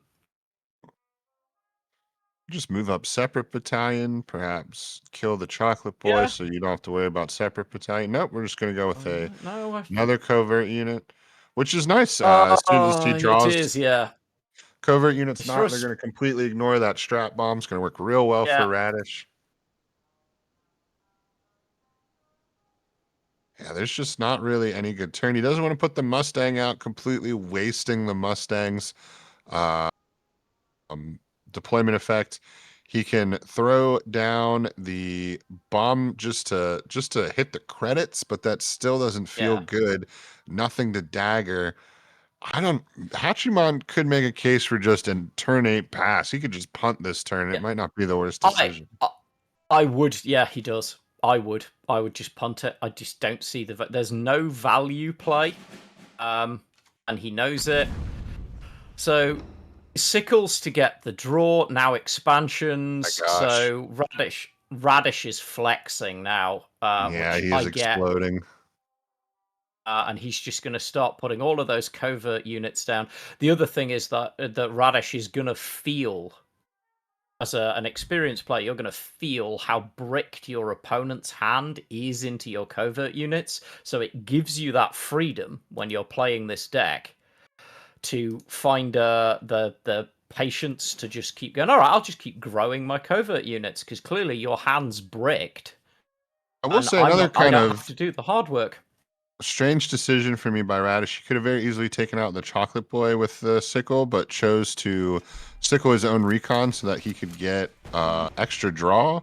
And I do understand that every piece of draw is great, but being able to move the separate battalion up and then take the Chocolate Boy out, so that way the separate battalion Mm, has a whole nother turn to get bigger, and Hachiman with yeah, basically has to draw a blitz unit to pop it, which that he didn't have because he probably would have played one last turn. He did in fact draw one. He did in fact top deck one, but yeah, still, then he's wasting that card's deployment effect, shoveling it into the separate battalion. That's still going to be pretty big. yeah. So an No, interesting I play. do tend to agree with you. I think the dagger strikes, as much as you want to think about it, you kind of have to. That 9 body is just terrifying. And Radish could have made that dagger Oh, cost effectively 7 by forcing the yeah. dagger play to have to be enabled by the 49th, which would have cost an additional 4. But he also That has a said, whole bunch of covert yeah, units and doesn't seem to yeah. give I a was gonna say, damn. yeah. That said, that recon company in hand is gonna come down on a proc turn. Do we know what the 2 backline covert units are? Because if they're So aircraft, this is one terrifying. Shoge, one Kawanishi, and 2 Yeah. separate battalions in the front Oh, line. yeah. So that And recon has the yeah, 180, potential to be, yeah, 186, about to make every single one of these reveals. Well, I guess only 2 reveals this turn. Well, 3, huge. because the Kawanishi could Yeah, reveal itself because in the the back line. Kawanishi, yeah, So this is but he's not 3 gonna board rush. buffs. Yeah, yeah. This is gonna be an absolutely immense turn, showing off what this deck is capable of. Watch the buffs when this flips over. Oh, he's not gonna rush at it. I quite like that. Because now he's saying, "Do you want to flip one of my units and buff it for me? Go on, you want to." Problem is that Hachiman is holding that bomb and is going to completely kill his recon unless we get one of these flips. All right. I was going to say, I agree with what you're Yeah. saying, but you have to flip it because you need At the least extra one, health yeah. to keep the recon itself alive. 3 is too easy But to remove. yeah. Now this is a board you do not want to watch. Yeah, exactly. This is You're a just to the looking at last this man board board. going, yeah, this is like, right, where's my board clear? Any board clear, please? Missouri is a thing. Yeah, and it'll actually But debuff that recon. Yep, it'll send it all the way to yeah, his hand because there's no space for it in the back line, which is nice. Mustang is a good answer, but we're about to get 2 more big board those, buffs. I was gonna say 4 more those big two. board buffs. Yeah, those Second separate recon. battalion. Yeah, this is gonna. Those 2 separate battalion are gonna be immense. This has just got Yeah. to be face. So that this flips as a mere 7-3. 7-3 Shoge, and the separate For battalion should be this, lethal. this is, 10 it's exactly? 10, No, 10, 11. 11. It's 11. It's One 11, bit of 8. overkill, Radish. An amazing pilot Amazing. Yeah. experience with the covert deck. What a match. Way to bring Wow. that home. Really impressive gameplay by Radish. Very Yeah. cool. Like, props to both players for taking us on an amazing 3-2 ride there. Just skill on show all day. To the point where, but I mean, you can always tell how much skill's on show, I think, when folks like myself and Thanatron and Starry and whoever else is in the casting booth are debating the plays as much as we are. You can start to really see how much thinking is going on. I am very rarely going to argue with Radish as being, I think, comfortably the best covert pilot I have ever seen. It's insane. Yeah, certainly getting that deck some top level success and sort of making its name. There definitely have been some great covert players. Shout out Berto, my man Berto, Yeah, being one of the original, a super great covert player from this side of the pond, so to speak. But yeah, yeah. Radish really, really staking a claim for that as well. So let's go ahead and cut back to our bracket. We've got a couple more big games to bring you today, Yep. and I am going to dip out for Starry. Indeed. So we are going to have Henry versus Grand Union, and I'm going to have a new partner welcoming Starry back into the booth. How are you doing today? Very good. Excited to see some really cool games today. We got. Yeah. It's funny. I think you were saying something earlier that there's like not a whole lot of Germany US that made it past the quarterfinals. And I think there's a lot of like innovation. The US Italy lists are really cool to see. So yeah, I don't know. I'm having a good time. I'm enjoying watching all these neat lists. Yeah, I don't know about you, but I've been mainlining that US Italy list in variants and having an absolute blast on ladder. It probably to the annoyance of many of my opponents because you always get very bored when you have to play into a control deck. But it's been a lot of fun. But yeah, it's been pretty cool. So as I say, we will hop back to our bracket now that you've seen Starry's glorious face, and we'll talk about our next match, and then we'll take a look through the decks. So we have Henry, who obviously went through 3-2 yesterday. Grand Union, who arguably had the easiest run, if you call it easy, as he went through in that dramatic final game with the Brit Buffs list. So let's take a look at Henry's lists and play a card. So Henry, yep, I'll let Starry go. Yeah, so Henry coming in with 1,600 total matches, 58% win rate, and sneaking by with a 3-2 Swiss record. Henry, although, the 3-2 is, you got to get some good tiebreakers to get through with that. Henry is a really, really solid player that we've seen around for probably a year and a half at this point, something like that. And definitely a very strong player that I'm sure we'll see do pretty well in World Championships coming up later. And let's see what they got. First up, we have a Japan-Italy control list. Really cool deck. It's playing Yamato, which is not a card that we see every day, but it's a really cool control finisher to add some inevitability to the list. Next up, we have a Soviet Germany tank mid-range list with like the SUs and stuff like that. Interestingly enough, they have 2 copies of Sky Barons, and I remarked yesterday, I'm like, the Sky Barons make sense in this tournament, right? Air is so strong right now. I just didn't Yeah, expect I it think. in this list in particular. Nope. Of all of the places we were going to see it, this was not where I expected it. But yeah, it does make Exactly. sense, Yeah. especially with like So the big Mackies out there. yes. Definitely good targets. Yeah, and then we got a US Italy control list. This list is only playing 1 copy of Maki, and also only 1 copy of 5th Rangers, but we do see the 101st Airborne, which is pretty cool. This list is playing a little bit more varied cards, like we see a We Can Do It, we see a Mustang, which is it's very interesting. More singleton and more like silver bullety than the other one. Yeah, I And mean, then shout out the single Hellcat as well, which is a yeah. very techy card into just a couple of big tanks. And then lastly, we have a Germany Japan burn list with Bismarck and Salamanders and the, of course, Marine Division that triggers off of any naval cards. This list was really, really strong, like in the last meta, but we haven't seen it so much in this meta. But I think it's still a really strong deck. It didn't lose anything, and it can be really, really fast while also playing to the board. So, really cool. let's take a look at Henry's opponent today. Yeah, so we have Grand Union, who is, again, coming in sub 1,000 matches in the season, with a 67% win rate and a 4-1 Swiss record. Has got Yank as his favourite card, but I will forgive it. Everyone knows it's not mine. Most played Japan. But yeah, coming in with a very solid, respectable point, 4-1 again, and into the decks. So we have got... the Japan France shuffle deck, which we're all kind of familiar with the now noticeable Plan D, which we've definitely seen do its baby blitz effect.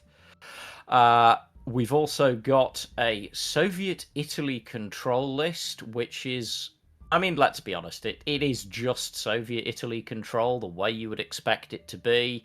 Has got the little cobras in it, which by now everyone has realised I have a little bias to, but I think it's a very good fit for that extra reach. Then we have the buffs list, which was so impactful yesterday. This list that can just get you an instant win. And finally, we have a German kind of US big beast of a deck. I mean, it's not doing anything massively super new and effective. I think it's our only German US deck, yeah, that made it through. I must have missed one in my passing. But it's running all of the big favourite cards that we've all come to know and love. We've got Bismarck, Leopold, Capitulation, Alpenfestung. Mind you, Alpenfestung's so strong at the moment. It can win so many games if you time it right. And, of course, Salamander. I think we're going to see quite a close match. Starry, do you think either player is particularly favoured going in? It's really hard to say. I know that, of course, Henry has a little bit more competitive experience under their belt. But Grand Union has some really tricky stuff up their sleeve for Henry to deal with. That buffs list is pretty crazy. Yeah. Let's see if Henry wants to deal with that buffs list as we check out the bans. And no, he does not. That makes sense. It's definitely the list that is the one that you're gonna have prepared for the least, as well as the one that's the most different to the other decks. Yeah. And the other one that goes is the US Italy control list from Henry, which it kind of makes sense. It's a very consistent list at the minute. I can see why. I think in this tournament it has been the most consistent list. I think that US Italy is kind of like US Germany, but a little bit more consistent at its anti-aggro tools. Now, I think US Germany definitely has more like high roll potential and definitely has bigger swings and it's flashier, but US Italy seems like a more conservative and more consistent version of Germany US. Absolutely. It should be really interesting to see how this one goes out. I'm also interested to see what our players choose as their starting decks. I'm certainly excited to see what this means for our semi-finals kind of as a result as well. We've got one finalist and we will soon have another. Yeah, that's right. Whoever wins this match is going to go against Radish for the finals. But whoever is the loser this match is still going to have to fight their way through Hachiman to try and take that third place finish. No matter what, it's not going to be easy. Yeah, and we do get to see everyone, which is nice. We get to see everyone play through the day, which over this 2-day format I think is nice because that means if you drop your first match, you've still got something to look forward to. If you're going to do it over 2 days, it's definitely the way to go. But yeah, we're just letting our players get set and ready to go, and in the meantime, thinking about the future of kind of events and how the event will play out. We have at least one player who just has a couple of issues that they need a second. So I'm going to kick it to a quick break. And when we come back, we will have the match.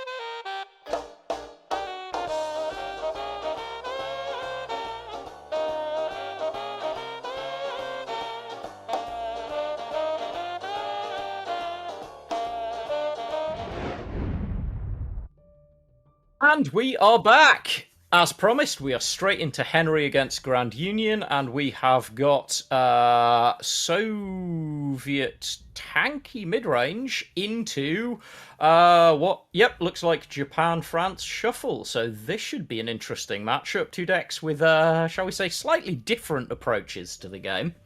Yeah, and it's not every day that this the Soviet deck is gonna be the slow deck. It feels kind of awkward being on the draw going second as the Soviet deck because a lot of your cards don't have blitz. I mean, yeah, you have these fantastic above curve mid-range units like the SU. But if your opponent can just get in there with a bunch of guys, I am a little bit Yeah. concerned.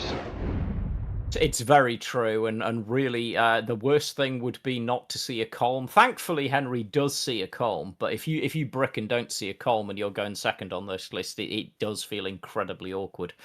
Yeah. Sasebo opening, interesting choice into this matchup, but I think I get it. He's expecting there to be a Colm, and it would Yeah. just smack any 15th cav off the board, and that's kind of just wasted value. So he's, again, this is experienced players, open deck list, so they know what they're playing into, and they're going to play around where they can. As expected, Colm comes down. We've all seen this against Soviets at the moment. Yeah, and this sets up that Type 93 15th Cavalry Yeah, play. yep. Just again, we're seeing another one of those classic openings where people have found their standard pieces. Going to see the push up, or are we going to hold back? That's the harder choice here. I think I probably hold back. I don't know that there's a lot of value in pushing up. Well, I Because think there's what the nothing. holding back signifies is that the plan to rush down your opponent is not realistic. Okay, so they do end up pushing up. I would say if you Yeah. are gonna hold back, then that really clearly signals Mm, my game plan is only revolving around Motorize yeah. and Sabai. So So scouting party's pretty good here. Like, this is the classic thing that this deck will do, is it wants to get like anything it can to start drawing through itself to assemble that tool set, because without that tool set, this is just worse Jagro. mhm. But with that tool set, it becomes Jagro on steroids. Meanwhile, like, Henry's hand is, I mean, honestly, not that great. There's some nice looking cards in there, but none of them play brilliantly into this board. You could mobile defense, but then Grand Union's just going to push up the scouting parties and force draw, which you don't want to give him. You've got not a lot of value out of the SU, but it's kind of your best body. Yeah, it is the SU, but that felt like an awkward turn to me. And then, yeah, just the push up. That's a lot of reconning. It I feel really like is. you should just instantly reveal your entire opponent's hand with that much recon. Yeah, just like I see everything. It's just give me your deck. I shall order it. There is the and yeah, ironically, the degree to which you're overly worried on this deck about how effective your recon is much less. I mean, it's always nice to know what's in your opponent's hand, but this shuffle deck a lot of the time doesn't really care, Yeah, because it's just looking for its tool set. I think the shuffle deck is probably the deck that cares the least about what its opponents are doing. Well, I'll say this: Grand Union is not lacking for ways to draw cards. Um, so we might see a massive early sub. This So does signal no that you are expansion. not. Yeah. Yeah, this does signal that you're choosing to play this a different way, and I think that's really interesting. Or are we going to draw last like a pro? Guess we'll find out. Always draw last. Oh, J King and I have been on record. Yeah, just draw last like a pro. It'll be fine, right? To be fair, it is you do gain additional information that you didn't have by seeing where the Savaya hits. So It's true. it No, is. we just went face, which I think is actually probably the better play, because then you do have expansion to refill and look for yet another shuffle. Mhm. Yeah, Uh, last turn for Henry was so awkward. Like you have the mechanized, you have the mobile defense, and you have the attack. But like if you choose not to attack, then you don't get to. Or if you want to play the SU, then you yeah. have to choose not to attack. It was just such an Oh, awkward.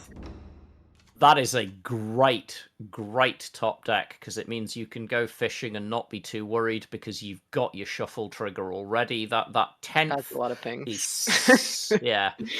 That is going to be a lot of ping because he can push, then drop the cavalry, push the Mhm. cavalry, and still play the 10th and get a vast pile of pings. Henry did do, as I was saying in the previous match where we saw this, the thing that you do, which is try and get as many stats on board as is humanly possible when you know this is going to happen. But he's still down to 9 HQ defense. Those sub A pings are just so devastating. Yeah, and most notably, at this exact moment, Grand Union doesn't have any shuffle effects. However, there's also 4 recons in the front line. Yeah, So he's kind of okay to draw through his deck a bit, even if it is not the best trades. That said, Henry can get a completely free Guards Naval followed by a completely free 4th Guards off the Guards Naval followed by another 4th Guards and put 18 points of stats on the board here, defense-wise, which is not nothing. No, certainly not. And I think Completely is the free. smart, yeah, and it is the smart play because unless you can remove that Sabe regiment, you have to have enough stats to survive it. Yeah, and really Grand Union's going to be looking for Kyoto. Yeah, Kyoto, I shuffle effects. That's really all now you I need. ooh, I don't know if I like that play by Henry. I don't know if I like holding back that guards, but we'll see how it goes. I'm a little suspicious of that as the optimal choice. I kind of want to see because in theory, if your opponent finds a trigger, you could literally die to an insane high roll here. Yeah, it doesn't look like it's going to happen this turn, but if we look at No. Henry's hand, what changes, right? Like what actually changes about the situation? You don't have any tanks to trigger that SU, getting those HQ defense. That's what you really need if you're Henry. You really need some HQ defense, because yeah, some guards are great, but you really need the combination of guards and Yeah. the ability to survive. And over the course of 2 turns with the Savai, you're most likely going to eat enough pings to the face that without some HQ defense, you're pretty cooked. Yeah. I mean, the big thing here is definitely the fact that now you're looking at that. If you don't find a way to improve that 4 HQ defense, that just looms large and says, well, this isn't great because it's only 4 of the random many pings have to land on HQ for this to be over. Yep, and I suspect that we're just gonna get some trades into like Yeah. 4th guards because there's just nothing else. Yeah. I mean, from Grand Union's point of view, I think he just keeps digging to find the triggers. Henry, on the other hand, keeps hoping to find any way to survive. This is kind of what we say about this deck. It's kind of its own little monolithic entity in that it just plays its own game and it's either going to win or not. Henry decides not to. Oh, never mind. Yeah, I Henry was going to is say But oh no, There's an argument. oh There's an argument for yeah, making your opponents there spend the is. credits, but But yeah. I don't think it's gonna matter. Oh Oh, no, okay, and that should be GG. yeah, Realistically, that's that, probably yeah. GG. It's not We deterministic, but let's be honest. Both of us know mathematics and RNG well enough to go. This is probably GG. Henry would have to have the luck of the gods to survive this roll. It's not technically impossible. It's over. I actually think it is No, because I it think was, it was I think it's technically 20 impossible. damage. I think it's Yeah. 20 damage to survive and like 14 or Yep. something defense. So. And kaboom. Deck does what deck does. Yeah. Well. I mean, that was Shuffle doing Shuffle, right? That was Shuffle doing Shuffle. What I'm curious about after seeing that is where is Henry's Russian tank midrange going to be the most effective? Is it going to be, or sorry, not a. Yeah, Henry's Russian tank midrange. Yeah. Yeah, so Henry has a Russian tank midrange as well as the Germany Finland midrange. So yeah, both of those are tank midranges, although they look vastly different. I guess you kind of have to be prepared with both of them into these control lists. So yeah. Henry's because Henry's running what's he got? Yeah, he's got the mid-range tank build. He's got his the other mid-range tank build. No, his German deck's the burn list, right, for Henry? Oh, okay. I'm getting confused then. Yeah, yeah. You and me both. I'm currently looking at the lists, and then the last one he's got is his Japan Italy list. So this is because Henry has been, I think, the most innovative in the decks he brought. Yeah, for sure. One of decks. Henry is playing some very much homebrew decks, and clearly they've gotten him, pretty far into this tournament, so they're working out for him. This is this Japan-Italy kind of pseudo-control deck that I still have not managed to get my head around the way that I want to in playing it, which is going to be interesting. And he is going to be facing this just German-US monolith that we have all become used to seeing. So I have to believe that to a certain extent there's got to be a plan in a lot of Henry's homebrew decks to deal with this Germany-US deck, because I think a lot of people were expecting to see more of it than we did. Yeah, I mean, Henry has a sort of mid-rangey game plan. I mean, yes, the deck is 100% a control deck, and I'm not going to contest that.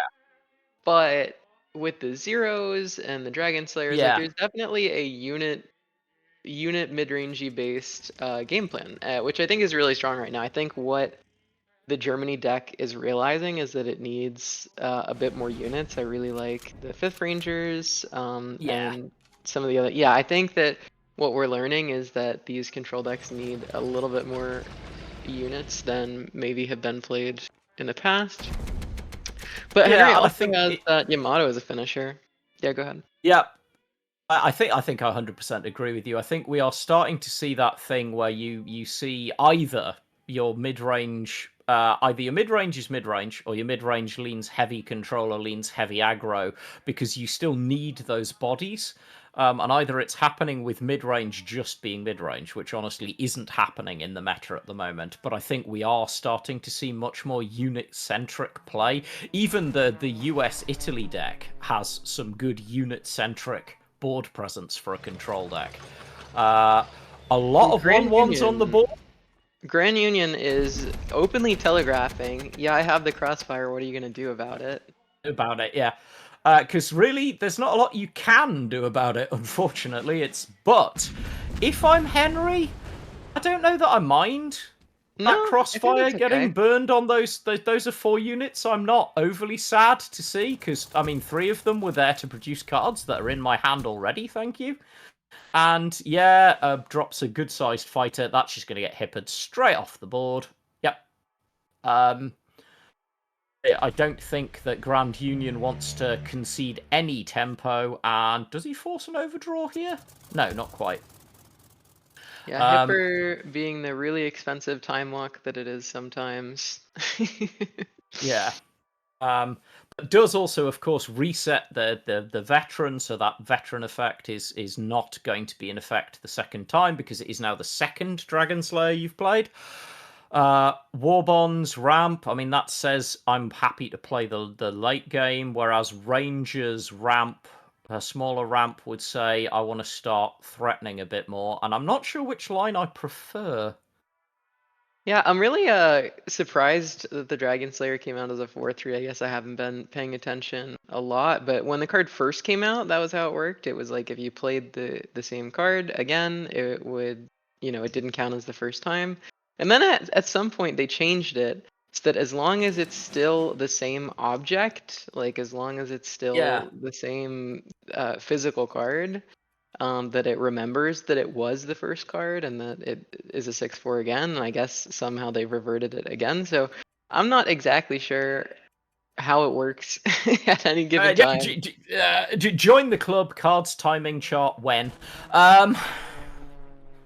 But yeah, so we are. This is a very cagey start from these two players. Nobody's wanting to overcommit. Nobody's wanting to just like hyper develop any direct strategy. Just trading gently and trying to figure out where they want to go, which I guess makes sense in the matchup. Yeah, and Um, looking for sneaky ways to get HQ damage whenever you can, yeah, because both of them have really, really strong late game finishers, whether it be like yeah. Kika Yamato or I see a little Bismarck looming over there. Yeah, So just hanging out in the a hand, cheeky just such. Bismarck. Yeah, Yeah. sat in the corner having a cigarette, being like, don't mind me, I'm not really here until I No, am. no, look away, look away, look away. Uh, Now this is quite nice though, because this is a very good sized tank trade, and I do think you kind of do want to. Despite what you're seeing on the screen, this is not an attempt to trade the Arado into the ambush fighter. Don't worry. I Yeah, Grand don't think Union is just making it. sure that that's the play that they want to make instead of Well, bait, something yeah. more aggressive. But I think doing It anything is, more yeah. aggressive is Yeah, I don't think scary. it's a wise choice. You don't want to leave Zero hanging out at the moment. Yeah. Because you know that they have surprise attacks, right? So you know that they're going to be able to Yeah. hit you for 8 and kill the 5/5 on top of that, and that's quite risky. Yeah, but I mean, of course, Windmill slamming down another Zero. That kind of stings because you're finding another answer. You kind of sort of do have one. You could put Henschel down, which Trenchell's a great I think. answer. Yeah, Henschel answers quite nicely. It rips quite well, and you've still got room. So you do have the answers. Both players with a Bismarck in hand. Only one of them can afford it right now. That's not Bismarck. That's Kika, right? Or is it Kika? It's the other Japan 10 cost. Brain. Yamato, yeah. Yeah, it's Yamato. But both players with the big boys in hand. I don't not like the For Freedom here, because the For Freedom means that you can For Freedom Henschel trade the Dragon Slayer. Mm-hmm. Just puts you in a good position. Yeah, I think I like that. Gives you a threat on board. Makes your opponent have to find. I mean, obviously, your opponent's got a big old handful of removal tools. I mean, of course, you can't know that your opponent's holding desperate measures, which just goes, well, that was a fun board to play into. Straight into Anne. And Henry just keeps getting in at this incremental damage in a way Damage, that yeah. could it could have quite an effect on the game. Now, Grand Union does have that Alpenfestung, which In hand, yeah, but it's so hard figuring out your timing on Alpenfestung. exactly. Because played at the wrong time, it can be devastatingly bad, not only for your curve, but for your access to a deck in a game that ends up going a bit longer. But if you miss the window, you're also just dead on board. I don't know that the time is now because Anne is not that threatening. But then on the other hand, I know because Henry's only going to be up to 7 credits. He'd need 9 credits to be in super threat range if you're Grand Union because you're thinking, can he Kika and Anne at the same time? So Grand Union Uh, I debating whether to go for the Rangers or the Contest Doctrine. Which one do you like better? I actually like the Rangers better against this deck because I think you've got the heal in hand. You can worry about developing a late game when when you believe you're actually going to be in the late game, whereas the Rangers gives you something to trade out threats that your opponent puts down. But I could be proven very wrong. I'm curious. Would you have played the same way? I think I probably would have developed the Contest Doctrine because I am the kind of player that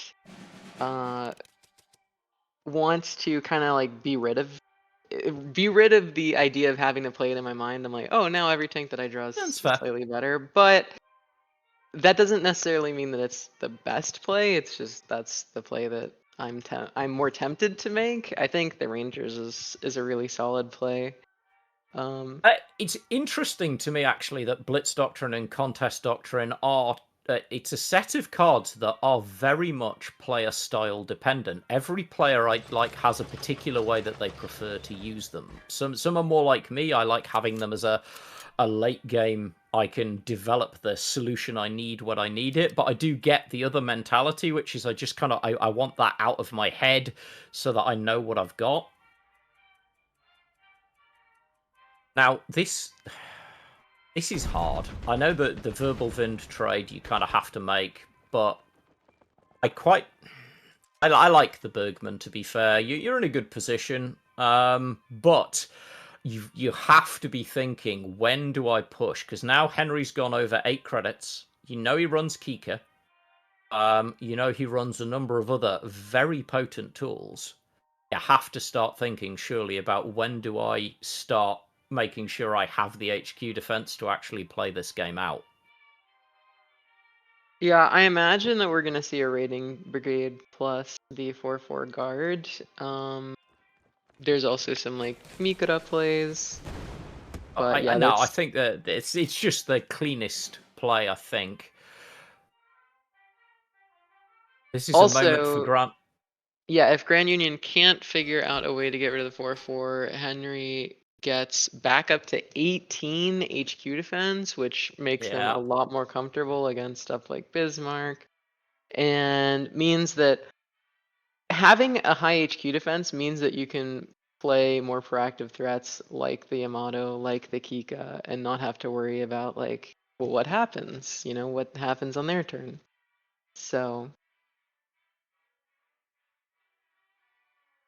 yeah. It's certainly a thing. Grand Union really believing in his ability to just not die, which I've got to say I've got props for, but I don't know that I'd have had the courage to leave Alpenfestung for this long. yeah, and we see the Recon shuffling back Amikura, which is a really sweet play because Yeah, one of the problems with Chocolate Boys, Mikura, stuff like that is just getting these multiple copies in hand. yeah. And so having a way to get rid of one, and it's So really cool tech. I really like it. we have to see Alpenfestung now, right? Surely Grand Union can't be like. I mean, the game is over if they don't. So Yeah, it is just game, surely. Um, Yeah, you really just have to eat the card loss. So Firebomb, Turpitz going is pretty big hit. Salamander going is bad times. Capitulation going is Leopold. All right, so Grand Union is and another Blitz Doctrine. Grand Union's taken a pretty heavy hit on the cards lost to that. Yeah, But you should still in have the end, Comet, yeah. so In the end, as has been said by myself and others, and definitely by J King, they are still cards you might never have seen. So that's it's true. In this just a case, card. it's 100% sure that The there are card, cards that you the never would cards have you seen. never seen. Yeah. Um. Yeah, it's worth noting actually. Grand Union doesn't have Comet in their deck. They're only playing Salamander, which is interesting. Ooh. Yeah, Um, it's an interesting choice. but that does mean that they have a lot less Now that's opportunities. interesting to me. Don't Yeah, often see the choice to go past synthetic oil and into the big Reich research. yeah, and there is an 8/6 Rangers on the field, unless I'm crazy. Did something happen to the Rangers? I'm not quite sure. Wow. Something did happen. Not sure what it was. I still trying to follow this, and then so this he's gonna go for the U-boat, which obviously does. It answers Kika, but you know it's handing Henry those cards that he wants to generate, and one of my least favorite cards in the game. But that's a different question. Okay, I was just hallucinating and thought that the Rangers was just played out of hand for Okay, some yeah. reason. Yeah. Looks like Grand Union's got a little bit of a client issue. His Reich R&D doesn't want to go away, so we'll see what that means. I imagine production will let us know if this is a disconnect or an issue. It's a spectator client issue. It's fine. And oh no, wait. Yep, we out. Yeah, we're just getting reset up, but It's just resetting spectator. The players are fine, by the way. They were still playing. We just occasionally have to get out a really heavy hammer and hit the technology. So there is an 8/6 Rangers. And a massive Mackie, and that's a dangerous board that Henry's developing. yeah, the Kokura, if it gets in the front line, is really tough. And if Henry, in fact, does have another surprise attack, then there's not a whole lot stopping that Kokura from Yeah. getting in the front line. It's hard to tell exactly, but we can assume that they have some way of getting rid of this 8/6 one way or another. Yeah.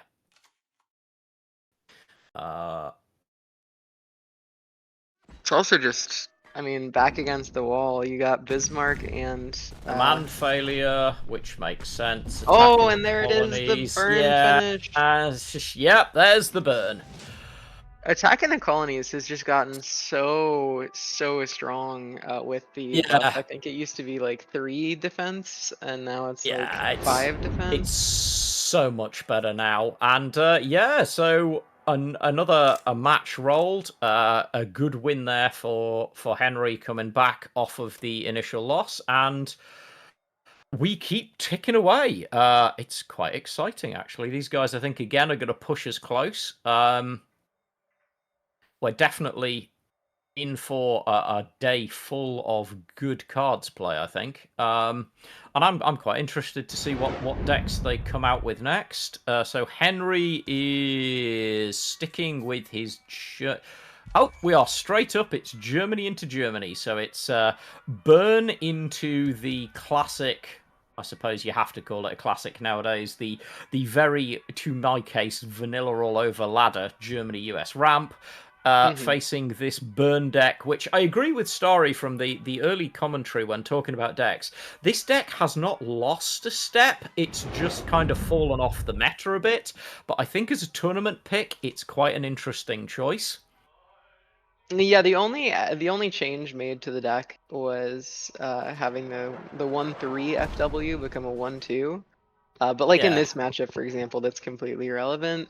Yeah, it's not the most impactful change we've ever seen to a deck, let's be honest. Yeah, and so Grand Union does have the opportunity to go first, but it's kind of squandered by the fact that they don't have any early ramp. And generally speaking, I think that if Grand Union doesn't find an early Alpenfesting, let's say in the top 15 to 20 cards of their deck, um, I do think that the burn is favored generally. Turpitz is not a fun loss either.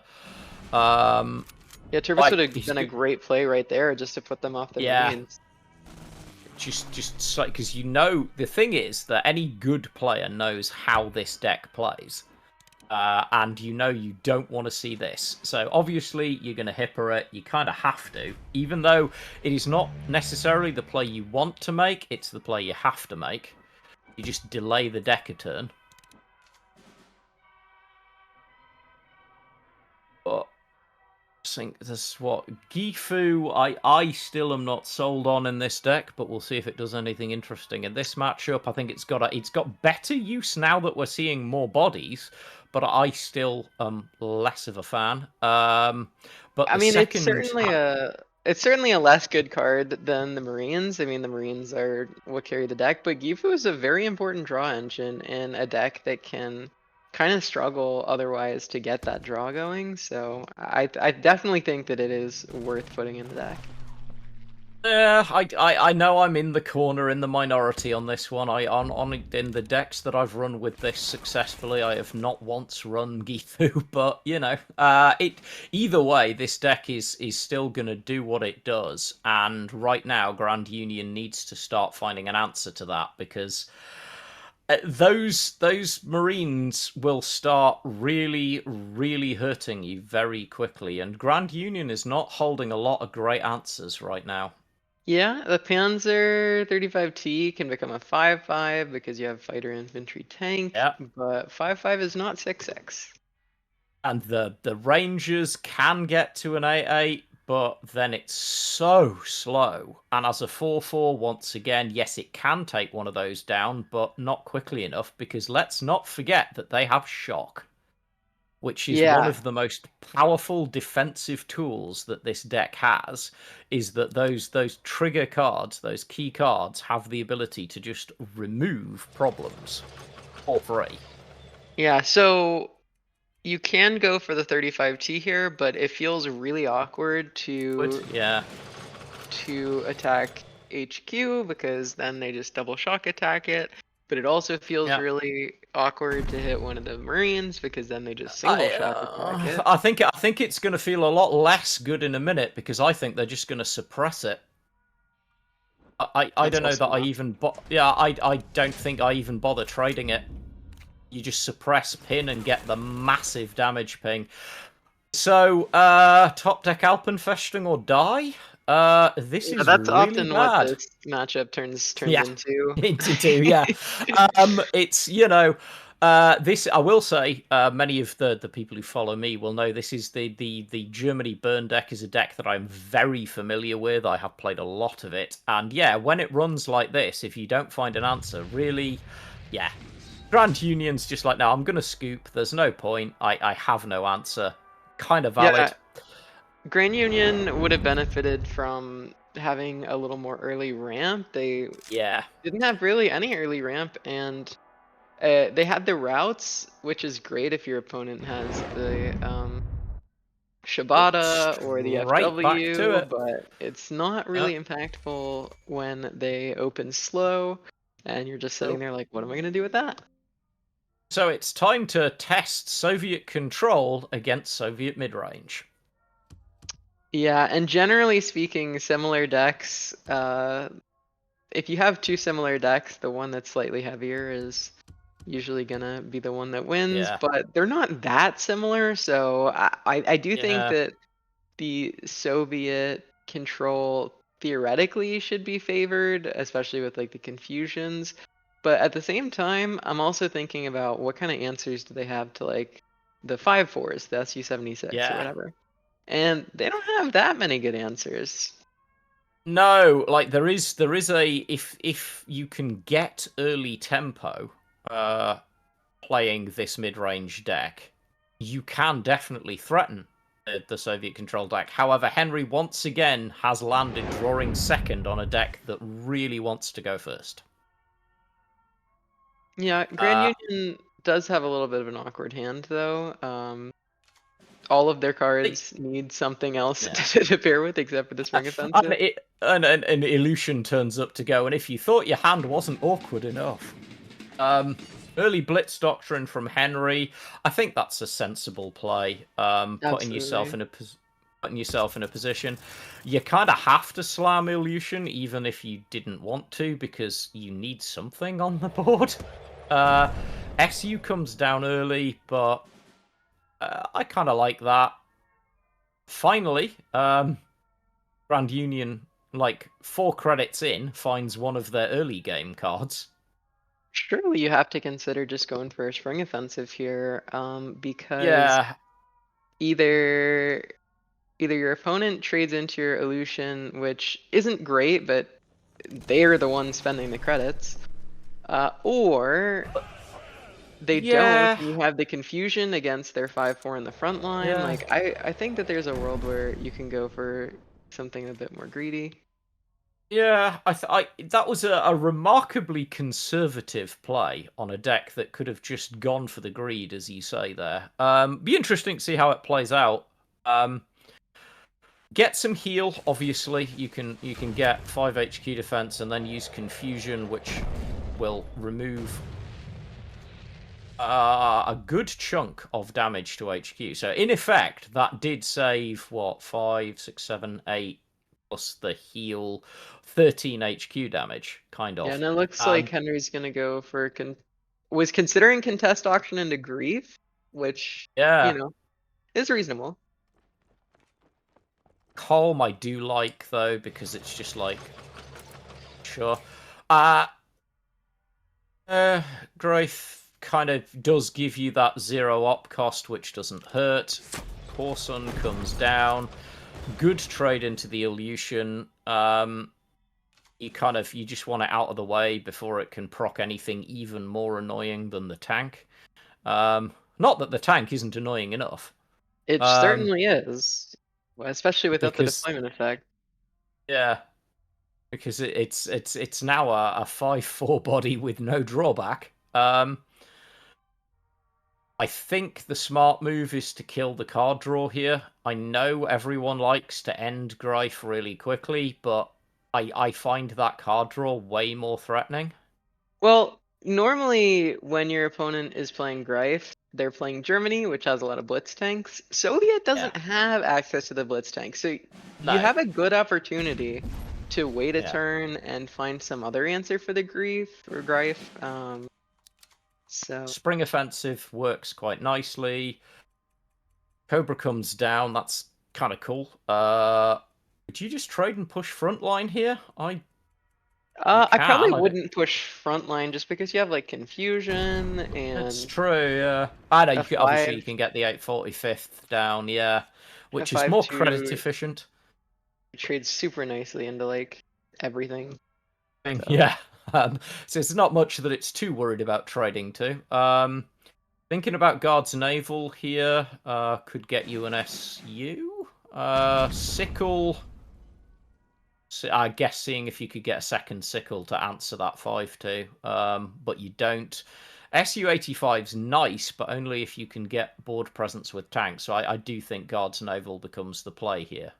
But we shall see. Yeah, so Henry debating between the Sickle, the Guards Naval, and the Contest Doctrine. Quite a lot of decisions going on. It is awkward if you play the Sickle, because if you don't find anything... Oh, I guess you could still play the SU, which isn't terrible. SU, yeah.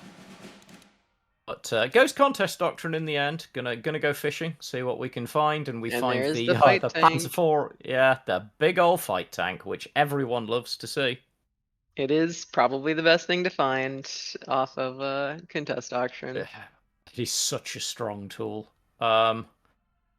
Zhukov, there are not a lot of targets in Grand Union's deck, but they're all good, which is kind of how you want Zhukov to be. Yeah, in fact, a lot of the worst Zhukov targets have already been hit. Yeah, like the 97th and the 336th. Like that's a great Yeah, I card to was get going with, to right? say, speaking of good targets for Zukov, turning that into a 10-10 blitz doesn't hurt. Especially considering that if you wanted to be really greedy, you could keep this guard's naval, wait until it reduces, and get a spare. But gonna go claim, which I kind of get because he's getting the again my favorite little baby in the game at the moment, the Cobra. I love this card so much. It's such a powerful Soviet tool.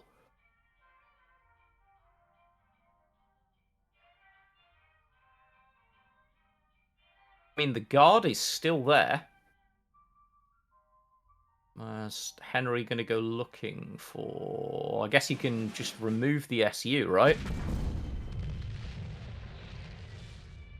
Yeah. The SU is really easy to kill in its fragile state. Henry has, I mean, this Corson is such a good stall unit right this second. I mean, it completely Yeah. negates everything that Grand Union has. SU with no drawback off of Guard's Naval, which doesn't hurt at all.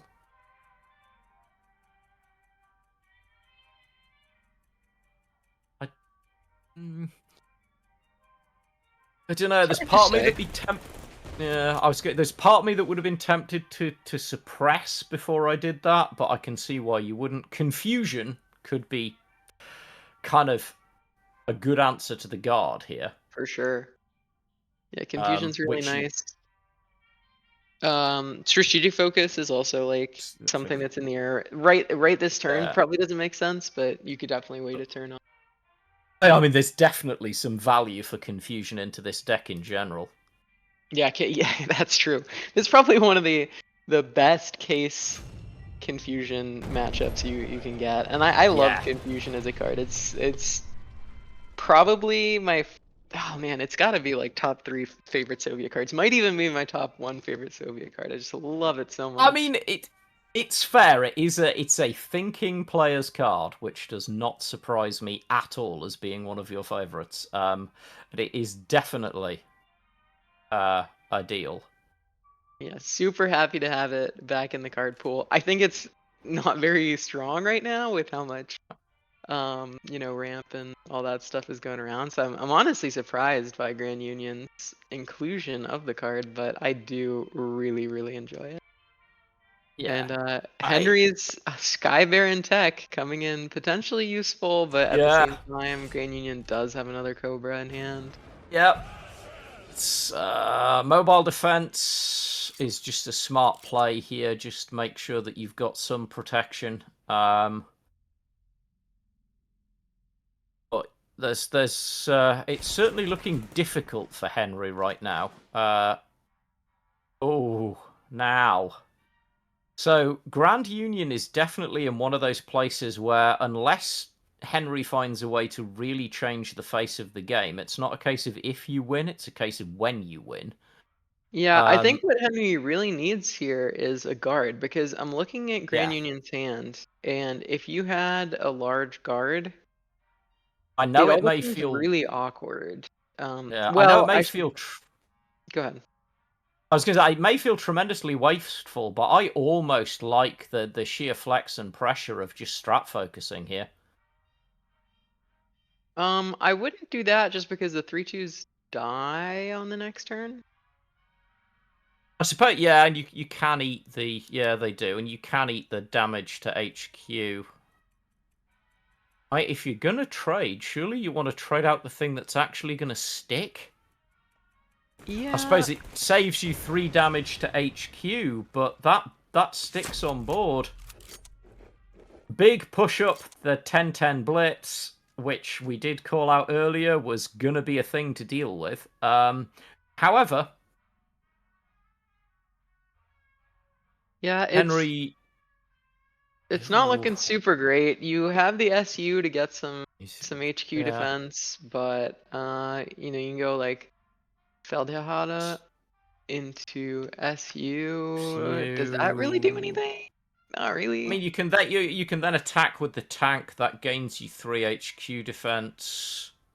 3 HQ or 2 HQ, so you can fidget a bit here, but I don't know. But I see again. Yeah. I don't know whether Henry's got a good answer here. I think this is one of those moments as a competitive player where you feel like is there an answer to the puzzle, and even if there is, can I find it fast enough? Yeah, it certainly is a puzzle, and I'm not seeing anything that No. And the does time it. pressure, the time pressure is bad enough for us as casters, but when you're in a competitive environment under time pressure to try and solve a puzzle like that, believe me, it is not that easy. So the marquee coming down now is just like hello, and I mean, if you're Henry, this has got to be like, what is the top deck here? Because ow.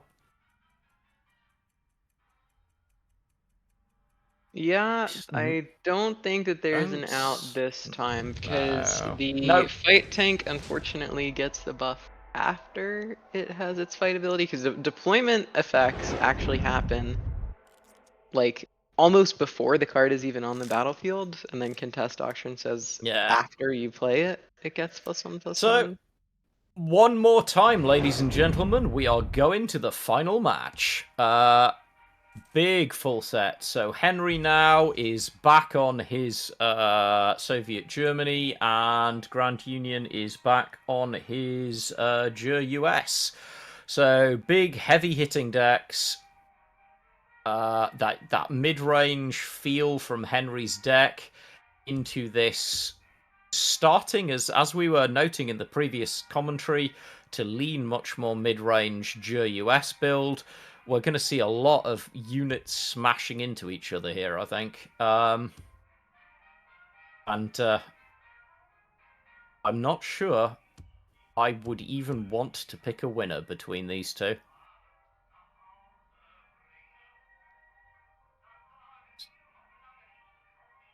It's definitely hard. Henry going second like that against Grand Union's turn 2 War Machine definitely puts Henry in a position where by the time you're getting stuff out, Henry's gonna be, by the time you, so after you play your SU and you hit end turn, Henry's gonna be on 5 credits.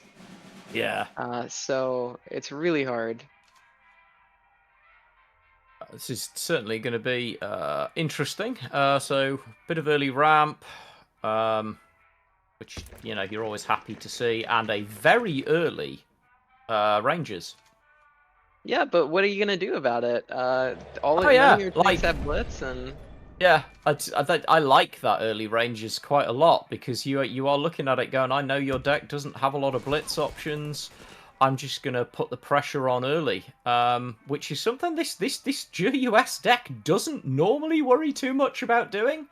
But in this case, you can get a lot of value out of that early pressure, and each of these SUs feels much more risky when your opponent is Germany and has, you know, Bismarck, Salamander, Tirpitz, Blitz tanks. and that is a lot of This damage. is yeah.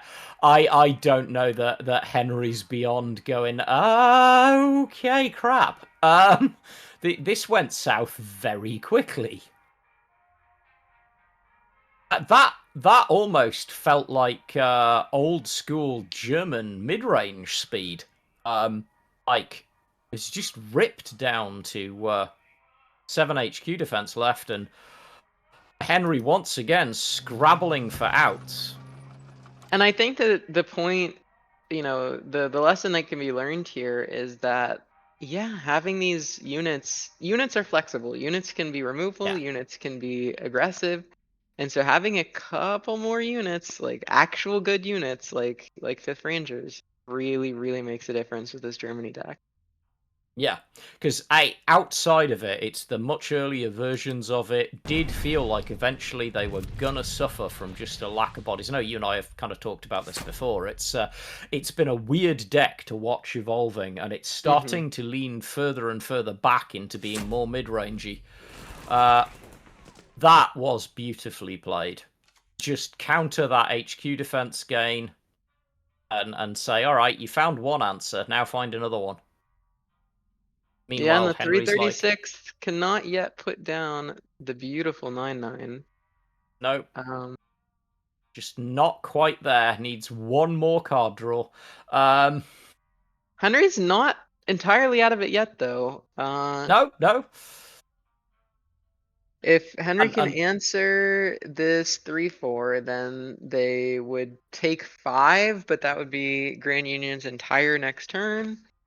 yep. Theoretically, it is doable, but is there a way for Henry to survive? Or is there any way for Henry to kill this 3-4 while also, let's say, developing some sort of Soviet Yeah, tank? I don't think so. I wait, think the only answer no. is, in fact, that 9-9. Yeah, I think he just has to slam the 9-9 and hope that next turn's kinder to him. He can slam the 9-9, he can put Colm down. Oh, he can drop Henschel. Okay, Henschel, Colm. And this is like actually that. going to make it so that instead of taking 5, the max Grand Union can actually deal is only 2. 2.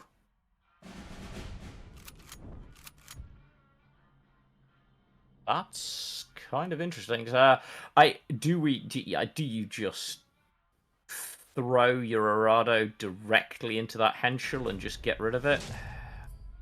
An interesting crossfire. Oh no, okay. Interesting. I quite like that. May feel expensive, but he's just turning the pressure back up. What he's doing here is this classic psychological thing of keeping the pressure. And Henry, from the brink of defeat, might actually turn it around. If so, this would be one of the most impressive turnarounds. If like Henry is a veteran player and showing it right now, but I mean, if you can turn this around, you've got your props because you earned it. Yeah, that was a devastating position to be in. But he has played legitimately perfectly through the awkward turns. He's just got to hope he can catch a break going forward. Yeah, so far he has. I mean, Grand Union has had this huge onslaught and then kind of just petered out into these more traditional defensive anti-aggro cards. Yeah. And if you're out there saying, well, he's a top player and he's competitive, of course he's playing perfectly. Yeah, trust me when I say, as a competitive tournament player in many games over many years, that is not automatically the case. Yeah, and he's doing it with incomplete information. Yeah. He is reading the landscape. He's understanding what his opponent is trying to do. This is a masterclass in survive in the hope that you can find an out. And you know what? He is not out of it by any means yet.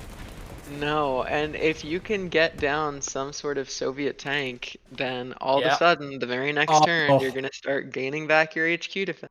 Yeah, it's true. However, there are a few things that could prove very, very annoying here. Like, there is that possible moment where Henry has that devastating moment where he earns his way back into the match and then Grand Union just slaps Alpenfestung.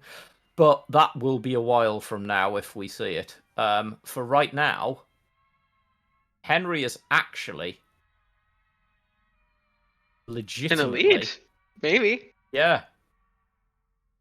If Grand Union can find, like, a Leo, then all that changes, but there's right not that many cards that change the situation. Capitulation? Capitulation would change it, Leo would change it. Grand Union does not want to have to answer 2 fourth guards. I mean, honestly, who does? But, and those Feldenhalle will be important because where you trade them is gonna matter. Oh, the suppression's quite nice too. Yeah. If Henry can just find a way to establish some presence, I think This is truly quite possibly remarkable. Yeah, so looking at Grand Union's decks, we got Turpitz would be 1 damage off. Leopold, Bismarck, Capitulation. Those are really the cards that Grand Union needs to find here. Yep. Oh, He has got the H though. This could be game. Oh, I would probably go for the okay. second one. Yes, Look yeah. at He's just Bismarck. gonna keep fishing. I mean, not terrible, but not what you're looking for. Firebomb, Rangers, none of them seem great. Right, yeah. No, it's you know they're fine in any other situation, but right now, what you want is the "Can I have my win now" button. If I was Henry, I'd really want to get down this KV because it means that the next turn I can start attacking with it with the SU to gain some HQ defense back. But Henry doesn't seem that interested by that prospect. No, I'm kind of with you. I'd sort of at the moment I'd be sort of tempted to drop the Panzer, push it forward, drop the KV. But Henry seems to have different, and let's be honest, given how well he's played through this, I'm not arguing with Henry's methodology, but if nothing else, I would like to see him at least push something forward to clear himself some space. So something that Thanatron really beautifully points out is that this is a timed opportunity for Henry. This is an offer that is going to go quick. Like, yeah, it has an expiry date. Here's the big push. Henry now really just trying to turn the tables on it and show that it's around. He's like, all right, I know I've only got one chance at this, and I am going to go for it. There's a song in there somewhere. And now Grand Union under all the pressure.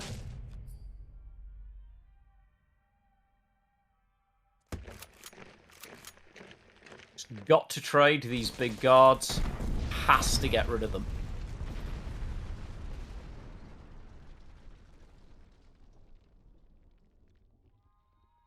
Nine damage on the table. KV1 coming down. KV1 comes down. To get to 11, but also means that Grand Union is not really going to be able to draw any additional cards. Yeah. We're going to see an Alpha Feshton come out, I imagine. We have to, because otherwise you're just devastated. You can't ramp because your ramp's going to draw you into death. You have to Yeah, he's going to War Bonds and Alpenfestung. I don't think he has a better choice. All right, let's see it. Gone. Let's see it. Henschel's gone. It's both Henschels. Seahawk. Other Blitz Doctrine. That's the Leopold. Gone. Yeah, Crossfire's gone. Capitulation's gone. But Bismarck is still in there. Yeah. Ooh. Bismarck is... Yeah. Can we get a deck count, please? I'd just like to see how far he has to dig. So, yeah, so he has every time he draws, his 10% chance is incrementally increasing to just win the game, chat. That's how this goes. This is just to the absolute brink. And there it is. It's done. Oh my gosh! Grand Union coming back. Henry coming back from the brink of defeat into Grand Union coming back from the brink of defeat. Ooh, what a match! Yeah. Oh you are not gonna see matches like that very often, guys. That swung so fast and so hard. I was struggling to keep up. What a finish, Starry! It's been a pleasure to call that one with you. Yeah, that was fun. That was genuinely amazing. Congratulations to both players on matches well played and another incredibly competitive set. Congratulations to Grand Union going far into our finals. We're going to have a quick look at the bracket before I hand you over, as Thanatron will be coming back to join Starry for a bit. But it will be Radish versus Grand Union for the title. But first of all, you guys will get to see the also incredible Hachiman and Henry. So you're in for yet another treat. I'm very excited. Thank you, Story and Thanatron, as ever. I'm going to step away for now and let Thanatron step back in. Been a pleasure, folks. What a match that just was. My goodness, it felt like the entire game was just if Bismarck got discarded from Alpenfesting, that was the turn. Everything else was trivial. It was just this we're either going to see the card stay in the deck or we're not, and that's going to be the win or the loss. The amount of thinning out, the Bismarck was buried, and it was good that it was buried. The position of it being buried allowed the thinning of Alpenfesting to lengthen the game so that it just fit perfectly in the role. And wild stuff. I will say I want to really applaud Henry's ability to claw back that game. That was Yeah, genuinely absolutely. one of the most impressive sequences that I've ever seen to like survive, and then not only survive, but I mean really have a good shot. There was never a good opportunity to drop any Russian tanks to like I was doing the math, and even if even if Henry had dropped, a KV, let's say like a turn earlier, he only would have gotten to 8 health, which you still would have been dead to the visit. So there wasn't ever really a good opportunity to heal up with that SU, but man, I wish there had been, because that was genuinely so impressive to see him able to claw that back like that. Yeah, absolutely. And as a fellow Monty profile pick enjoyer myself, a small part of me was definitely pooling for Henry, but Henry has a great shot at third place now. We have an excellent third place match coming up. Let's go ahead and get into a real brief review of these deck lists. Of course, we have seen them today, but we are about to see them pitted against each other right now. First up, we have Hachiman. Hachiman has this Legions deck that we have not seen all tournament. Every Hachiman opponent has banned the Legions deck, which I think is really interesting because there are Juffle players getting Juffle through. There are players saying that Juffle is the strongest deck. Henry even called it the supermodel deck, which I thought was an awesome way to describe how strong that deck is, how powerful that deck is. But it's Legions that has received the 100% ban rate, although a much smaller sample size. So that is super interesting. We have Hachiman running the Soviet Italy control that we have seen. So it'll be really interesting if it has another matchup directly against Henry's sort of much more tank-based mid-range Soviet. But this one is the one that we have seen much more with the Italian subnation bringing those big Makis, attacking the colonies, as you guys so astutely put out, is such a much better card with the amount of health it's giving now. Spring Offensive being this new card that is helping the just a completely new draw engine that can be applied almost anywhere. Moving on to the most somehow popular deck, maybe, of the entire expansion tournament, this US Italy doing much of the same things with the Italian package, basically the same Italian package minus the fiats. But then we have some huge top end from the US. And then moving on, lastly, to the German France, not the German US or some of the other sort of more popular counterparts. We have seen the combo yesterday go off. We have gone over it today. Comet, shifting attack, Sally, capable of some just stupid damage. But then, of course, it's also a German deck, so every other part of it is just grand. Yeah, thanks so much. Next up, we got Henry. We just saw them.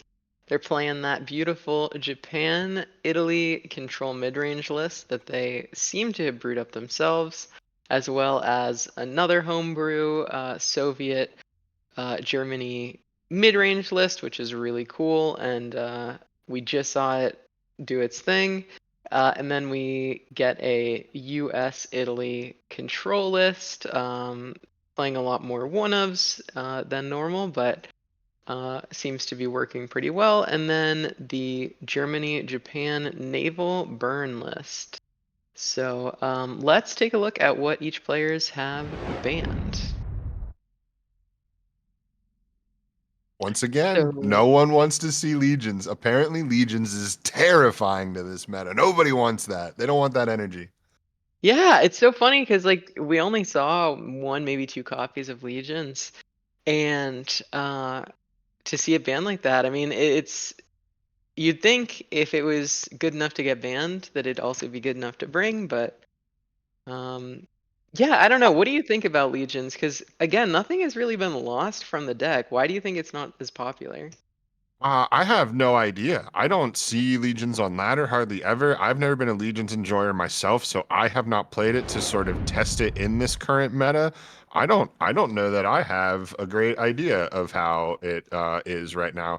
I do think that it is super interesting that the Soviet deck was banned by Hachiman, Henry's Soviet deck, right? We just saw that Soviet deck be what held him up from the finals. That Soviet deck was the one that he could not get a win with, and I believe he had a series lead, right? Henry had a series lead at some point in that, and Mhm. it was the Soviet deck that he had a couple attempts on and just could not find the series win with that Soviet deck. And then that's what Hachiman banned. I would have read from the tournament so far that that might have been Henry's weakest deck choice, not necessarily his weakest one with his piloting skills or anything like that, but just the maybe weakest choice in the meta. And then that's the one that's banned. So both ban choices are super interesting. Yeah, yeah, for sure. I think that the Russian mid-range deck has a lot going for it, but it also seems to play a bit slow going second, and when there's like Juffle and Germany Ramp that play so well going first, just curving out into the nice four drops or just playing a really aggressive game in the case of Juffle. I can see why maybe it struggles going second, but I think going first it just puts a lot of tempo down. But you really need a deck that's good both going first and going second. So And interesting enough, like to your exact point, Hachiman's lineup doesn't have Juffle, it has Legions, and doesn't run German Ramp, it runs Crazy German France combo, right? So either those exact same things are present as you align to, or like something else maybe even at hand that we don't quite realize because the matchups are even more interesting. So really, really excited to see how this plays out. This should be a fantastic third place set. yep, and Hachiman's got that claim the sky as fiat, which of course is so nice. Um, but Henry also isn't going to be playing a whole lot of low cost units that have to, are like must kill threats. It would feel kind of weird playing a claim this guy's on like a type 94. Right. Yeah, Hachiman really considering this mulligan fully. Actually decides to keep the barrage, which is Yeah, interesting. that That's a one I was lot of surprised damage about. for an early unit. Yeah, yeah.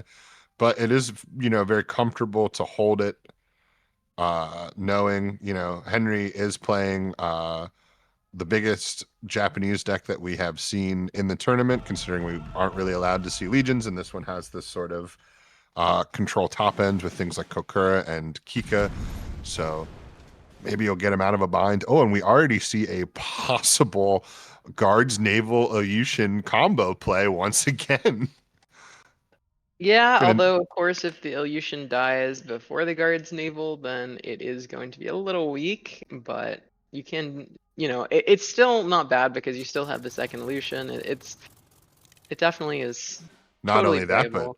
possibly flooding the board for that early Corsun as well. And then you have your Ilyushin behind the Corsun. Mm. Uh, not going to happen right now though, because I don't think you want your free Ilyushin to come in with only one health. That elite arty that we've seen over the years fall in and out of play, still a force to be reckoned with. I love that card. Red Sun loves that card. Shout out Red Sun.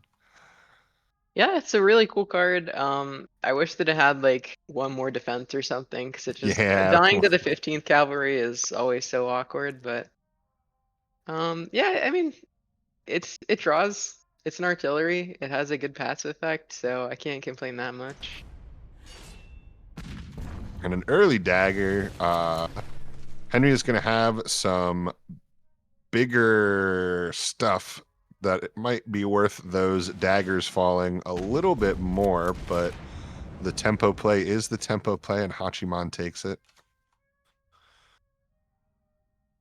All right, now we're getting somewhere. We have the Ilyushin play. We even have a Claim the Skies to go with it. I was gonna say you could even just full turn Corson here, see what his response is, and then hit your big Ilyushin play. That is not a bad move. And of course, if Corson somehow gets removed before that big play, that just loads up Ilyushin in a way that you really, really like.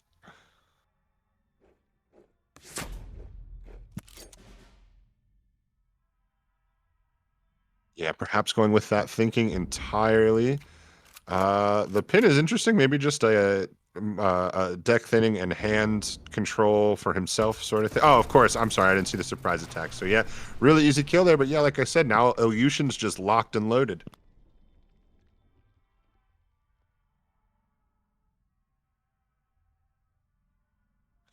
Henry playing really, really well today. Yep, now we see Hachiman hovering over it. Looks like that's the exact play he is going to go for.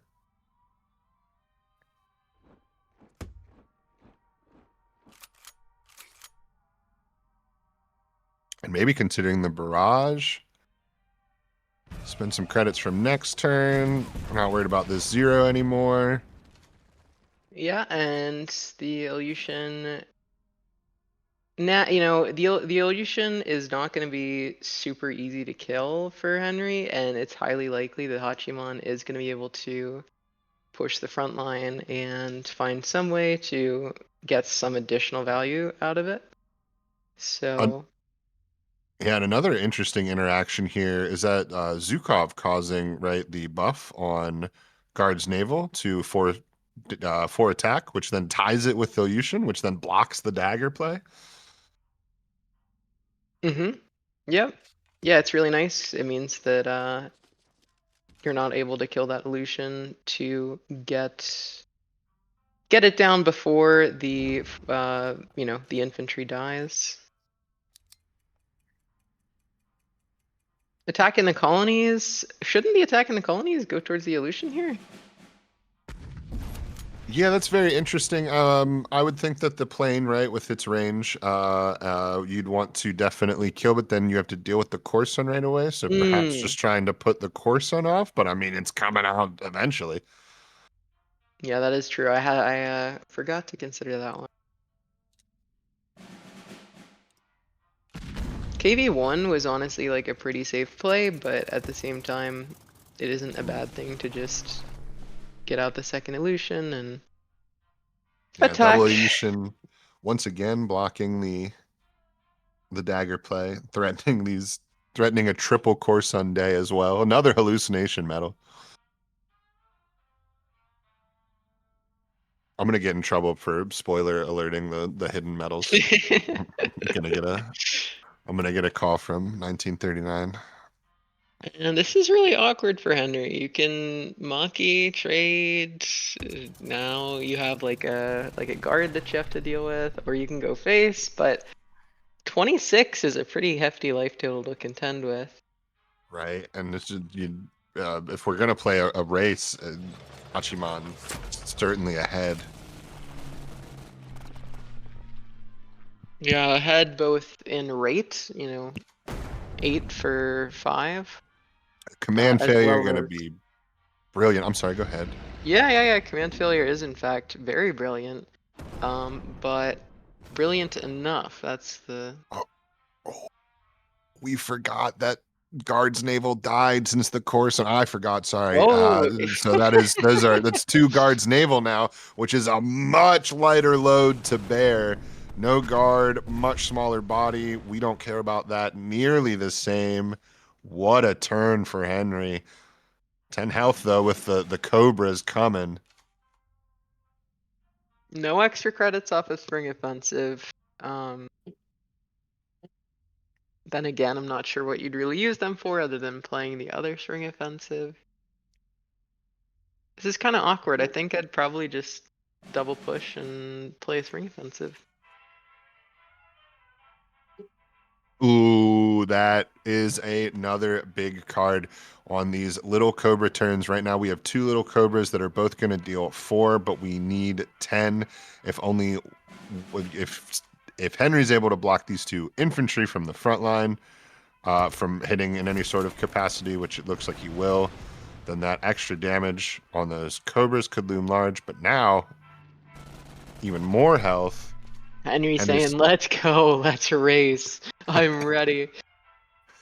Henry able to put out a lot of health. I mean, I guess both players are. There are so many Italian cards at play. Yeah, Italy is so solid. I mean, Maki is such an excellent finisher. Um, it's such an excellent finisher. I mean, like comparing it to say like Hien, um, it's a lot better than Hien, as even though it costs one more, the initial attack cost is the same, and then it also is a lot harder to get rid of. Yeah, such a thicker body. Italy truly proving in this tournament, as what we sort of expected coming into this tournament, that we were going to see a lot of it. It truly is such a powerful side nation. It has everything you could ask for. As you are pointing out, that big finisher body, which is not something side nations usually provide, but then it's also all of this beautiful healing, this nice draw package that even has some credit repurposing if you can luck into it, and then Sure. removal, like everything that you could want out of a side nation. It's got it all right now. Yeah, I think though what I was really surprised to see was that Henry is really light on the Makis. I think he has one in the US Italy list as well as only one in this list. Um, and so I was really surprised because I think that that card is almost like why you play Italy. But maybe not why you play Italy, but it is kind of your finisher.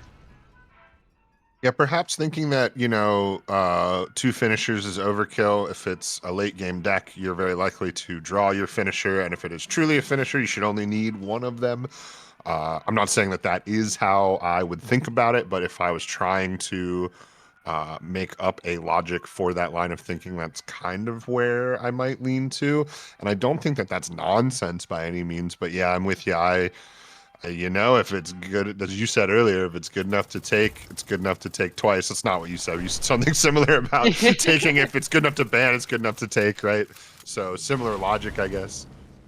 Yeah, And not chasing so him down, big trade there. yeah. Oh, of course. I'm sorry. That was the claim the skies. We still get the blitz. Um, yeah, so I guess I'm just really surprised because attack in the colonies is 6 damage. Double Maki is 10 damage. That's 16 damage.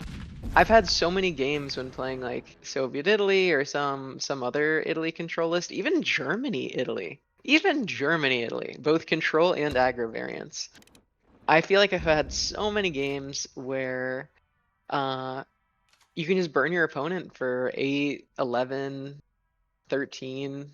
These are really common numbers to be hitting your opponent for. And heck, you can actually do Maki plus attacking the colonies all in one turn. So I'm just really surprised not to see it twice, yeah.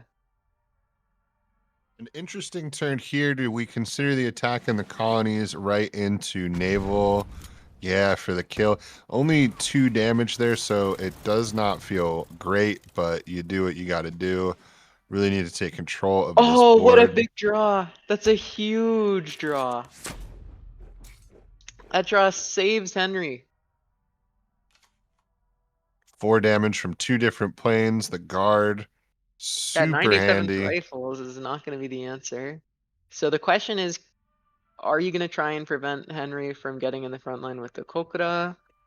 Can Henry draw something to deal with these fiats before Hachiman finds a way to deal with the guard? It's a race for both these players here.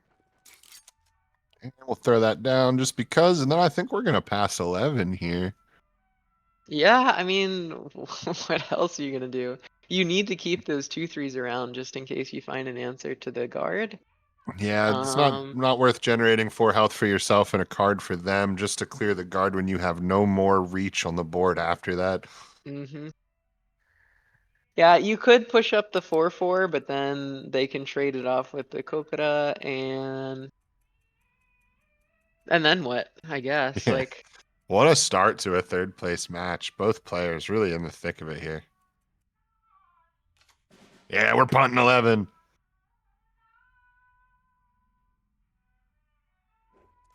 yeah, really considering pushing up with that 4/4, but I think I agree that it's better placed there. And this is sort of interesting as well. Now Henry kind of acknowledging this as well. Like, I need access to these planes. I need access to be able to kill these planes. Big That Maki. is the 6, 7, 8, 9, finish. 10, 11, 12. Yep, that's an exact 12 credits to fly all 3 planes. Just enough. Could have done it either way. Big first win for Hachiman on a top deck. And as you said, you said the person that, you would take 2 Makis. And what It's a good happens? card. Yeah, and Henry is how many in a row has Henry lost now? 3? This isn't a slight against Henry's play at all. I think Henry is an absolutely excellent player. But it is potentially really tilting to be in that situation. You're like, because looking at Henry's play, it's really solid. It's really, really solid play. But I'm not Getting sure if the these deck lists are entirely what they need to be. I think that they're strong. They're strong deck lists, but are they the exact 39 that you want to be playing? That I'm not so sure of. Like there's some tech choices that I think have not been super helpful. Henry did say to me before the tournament that we really need players to develop new decks than rather than play what he called the stupid U.S. Soviet rush deck. And he would love to see Juffle sort of balanced out by hopefully some new decks that kind of get up to that same power level. But overall, that he was looking forward to an environment with a high deck diversity. Those, again, his words that he used, which I think is what we're seeing. And now some of that is truly his doing, right, as well. Yeah, But sure. it's certainly some crazy choices this tournament. Some uh, the Hayes chart. Shout out Hayes and his great graphs after this one is definitely going to be something I'm looking at with a lot of entries. Yeah, he's gonna be typing a lot. Um, but yeah, no, Henry is doing a great job of developing really cool, unique lists that I'm definitely gonna be trying out on ladder. Now, let me ask you this, Danatron: is Henry the Eastern version of Tree Pipit? I don't think it's quite that extreme. Uh, I love Tree, and he is the man. But his choices are. I'm not a negative. I would never think of them, and I'm not saying that I would have thought of some of Henry's choices either. But there's certainly like a degree of like further out there-ness to what I remember as a true Tree Pipit selection. Yeah, and Henry has to remember that whatever gets played here, if it survives, it is going to get bounced back to the hand, unless, of course, you go for the attack in the colonies. So I think this is a really cool play. You're going to be able Yeah. to get 2 different shock attacks, hopefully find something that's cheap that you can play. Like not cheap that you can play, but the guard is certainly going to Yeah, guard is probably okay. be helpful very soon. You got a mini comet right now with this mini infantry comet for as long as it's going to be bounced back to your hand automatically. It's 2 credit salamander, but it's 2 credit salamander that continuously refreshes a card. Yeah, Call to the Colony, or I'm sorry, Attacking the Colonies though. I've probably called Attacking the Colonies, Call to the Colonies a couple times. Apologize if there's They're anybody in similar. chat flaming me. I deserve that. But yeah, that is going to take care of that nasty airborne threat, which was much more threatening than some of the just chocolate boys sort of knocking at the door. Henry gonna Yeah. mill one here as well. We'll have to see what that is. That could loom large. Yeah, so I guess Henry's long-term game plan is to use the An on the 2/2 because as of right now, that's literally the only thing that they have. But Recon into An clears out that front line, and wow, putting the guard back. Putting the guard back. I would probably put like Dina back, maybe. I don't know, but maybe if Henry has Mikura in rotation, I could see wanting to keep. Okay, no, yes, Sky Dragon back makes a little bit of sense as well. We don't really need a huge unit right now. We need kind of to be more agile and more fast, so I don't mind that at all. I'm not sure what we're considering now. I think we got you spent 3 here to Yeah. kill Pathfinder, so let's get it done. Yeah, otherwise you're overdrawing, and if your and bounces, you're really not happy about that. That's crazy going for the 50-50. Yeah. I mean, I if you maybe don't mind Okay, either of them okay, bouncing. okay, All right, okay. Yeah, okay. settling down. So you could see and bouncing being okay as well. It's not the most expensive thing to have to do again, and it not being targetable while it's in your hand is quite nice. This And should be a Makura pin kill. No, we're gonna let that 6/6 fly a couple times. yeah, the Mustang is in the enemy hand, so knowing that your Anne is kind of dead anyway, and so getting a it's not like the 6/6 is going anywhere anytime soon. You're not going to be able to use your Anne for a while. So given the fact that you're not going to be able to use it probably before the Mustang comes out, Henry's like, yeah, I'm just gonna let it die. If you want to spend the credits, you can kill it. Normally, bombers should be protected, but I think Henry is making a really good decision here and recognizing that it's just not important. Oh, we go 7 to face the M10, or maybe we take out the artillery so that Musty and Maki don't have to worry about it. Yeah. A big 7/7 attack on a 2/2. Clear Yeah, front line while we're at it. Again, like you said, not worried about and with an attack to the front line, a little bit of ping damage now. But I mean, all this health that we're able to generate from these Italian 49s, we certainly don't care. Again, yeah, the Type 90, sorry to keep going, the Type 94 TK though, the pin kill is very easy and economical. it is very easy and economical, but Henry really has to clear a couple of those other units before you go for the clear on the P51, because All those I don't want to buffs. stare down a board of 7/3s and or 7/5s or whatever, 6/5s. Yeah, it does not, no suppression. I believe there's some Kyotos in Henry's deck. Those would be pretty useful. That would be very nice just to buy some time against this 7/5. Well, that didn't matter. So Yeah, Sasebo was probably better that it's out of the deck. we might just have to pin. Might not be able to Pin, pin, kill. pin. Spectator Whoa. mode for Henry. Unfortunately, getting a little crazy with some of the fast plays. Yeah, we can tell though that the surprise attack came out on those units instead of being used to pin a couple extra times.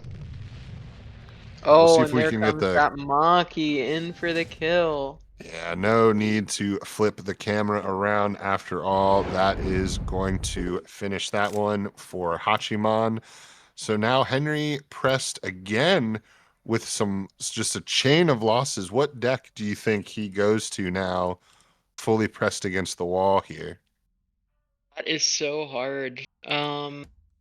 I think the USA Italy list is just generally consistent, and that is what Yep. he goes for. Yeah, what a call by you. Nice job. Early ramp, definitely what he wants. Ramp and a chocolate boy. That's the opening hand he'd like to see. He actually keeps the whole dang hand, which is interesting to keep Counter-Strike. But maybe again, this is Hachiman now playing this German France.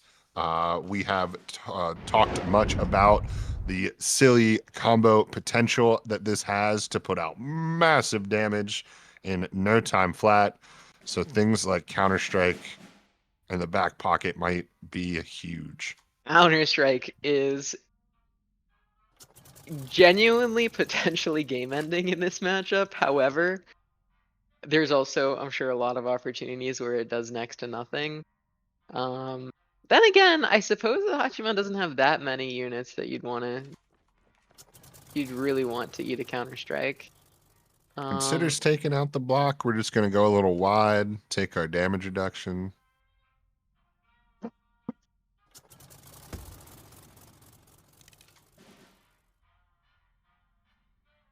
Kind of gonna nice as see. well, the way to shut down those buzz bombs from Yeah, tacking on that little bit of incremental damage as well with the Seahawk. yeah. Um, the buzz bombs in this matchup are really helpful for just like cycling through your deck to try and find those really big power cards that Germany has, but also find the like Sally Comet, you know, shifting attack combo. But yeah, you definitely want to have that incremental damage because it allows you to look for kills more easily. Yeah, we're going to see it get suppressed to enable the buzz bomb.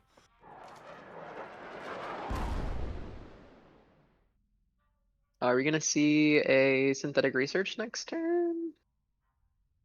Yeah, there's not a lot of. Well, next turn he would be able to afford it Or next turn. No, synthetic we're oil? just gonna fly. We're gonna fly face, indeed. Yeah, I guess hoping to find like a crossfire relatively soon. Yeah, we can certainly Schutzen next turn Yeah, and still true. fly the plane, I believe. Right? We'll have You'd 6. That need would nope, one yeah. short of that. Well, no plane to fly No, actually. here's So surely after drawing strat bombing, you're not gonna stick with the attack in the colonies. I was gonna say it'd be interesting to greed for the damage rather than to greed for the instant credit loss, but now a renewable way, renewable resources here for Hachiman. Take care of these chocolate boys slowly. P51B been a huge card. Yeah, but it is just gonna get suppressed with the salamander back on the field to cycle through a card. And the Bismarck now in Hachiman's hand, so an end game is present. We've got a Bismarck in hand and a salamander running. FW is interesting because it really does just get eaten up by the 6/6. All it does is bait 2 credits. Yeah, and it's not like Henry is We're not gonna gonna see play a unit either. So we're gonna I see Henry double push up P51 Mustang. I'm not a Ooh. fan of that other Henschel. I think that people lean a little bit too far into the passive where they're trying to pull off like weird little amounts of ping damage, especially if like you do something with Turpits. If you would Yeah, Turpits lights out, but I it's think the it's playing too combination minuscule. turbines. Yeah. Especially compared to the other Henschel for the same price at the same card value, right? Because they're all specials, I believe. The FW is a 4/5. Sorry, a 4 cost 4/5 versus a 5 cost 4/5. Okay. Yeah. So that makes sense. It's still a good card. Like 4 cost 4/5 is a great body. And having a passive is not super needed. Like even at just like a 4 cost 4/5 fighter, that's definitely like above curve. Sure, but there's so many good German cards that Yeah. I don't think that that's quite making my list, but Yeah, I think that's definitely valid. It's not an S tier card like people were thinking it might be when it first came out, because when it first came out, people were like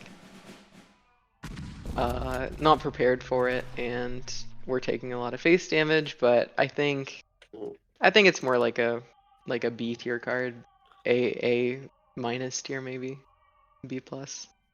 an interesting spot we're in. Henry sort of recognizing against the German deck that he is on a timed mission here and has access to the 2 damage from airborne, so he really only needs to find 5 more, which means Any of Hachiman these needs attacks, both any of these these planes. attacks. Yeah. Suppression just for the draw. Yep, gonna have to sack Salamander here. We're just trying to live. That's crazy. The Just V1 into because the Seahawk just he has to for flies. the 7, but it doesn't matter. And Henry off the schneid here. Henry finally with a win in their pocket. gotta feel a little bit better, a little bit more confident.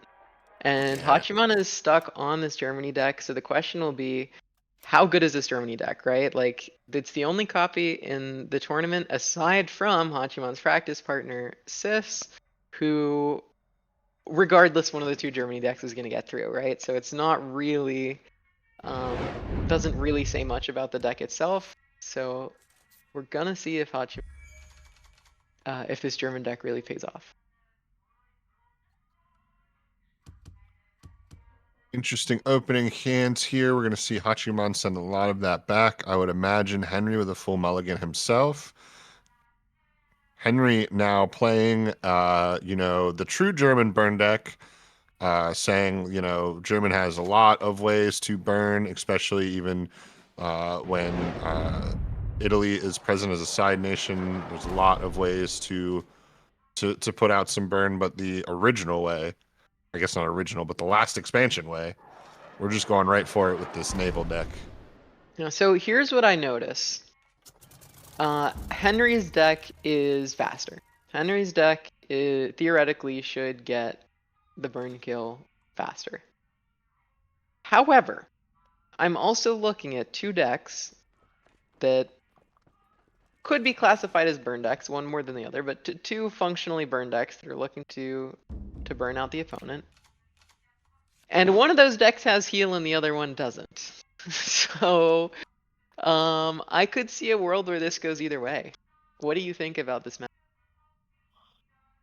Yeah, it'll be a matter of, I mean, it seems so reductive, right, to say it'll be a matter of who draws your resources, because, like, yeah, correct all the time. But, in some way, that is going to kind of be, it feels like someone is going to sort of get stunted for what they're looking for, and that is going to be the way this goes. I would say that Henry would probably enjoy having found a naval by now. Gifu Yeah, and not I'm really what he surprised that wants. the Hipper came out there, but then again, Henry is playing it on turn 4, playing an early Hipper. I was thinking that the Gifu was gonna come out, but I can understand wanting to get that really early time walk in. Gifu and Pin is going to enable the shock on Gifu next turn to take care of that for free. Eventually, we are also going to see dueling Turpits, I would imagine. Nothing to money up for here. No, and these FWs are a bit awkward. Henry has a lot of stall tools, but which this deck wants, right? This deck does want stall tools, but the reason that it wants stall tools is because the stall tools are all proccing your Marines. And if they're not proccing your Marines, suddenly they're not really very good anymore. So, Yeah, kind of a big inflection point. Maybe just thinking about the Turpits here, because what else can you do? He could draw or heal with the Call to the Colonies, but instead, we're just going to say no units for next turn, please. yeah, the Turfits is actually really nice, And he's, keeping Henry off Gifu. but it's probably just going to get him Turpits back, because it leaves basically no choice for True. Henry but to do the one action he can do. Yeah, we'll production up to run through a buzz bomb quick as well. Oh nope, sorry, that's just to run the planes here. It is a burn deck. Every single damage matters. All these paper cuts will bleed you out in the end.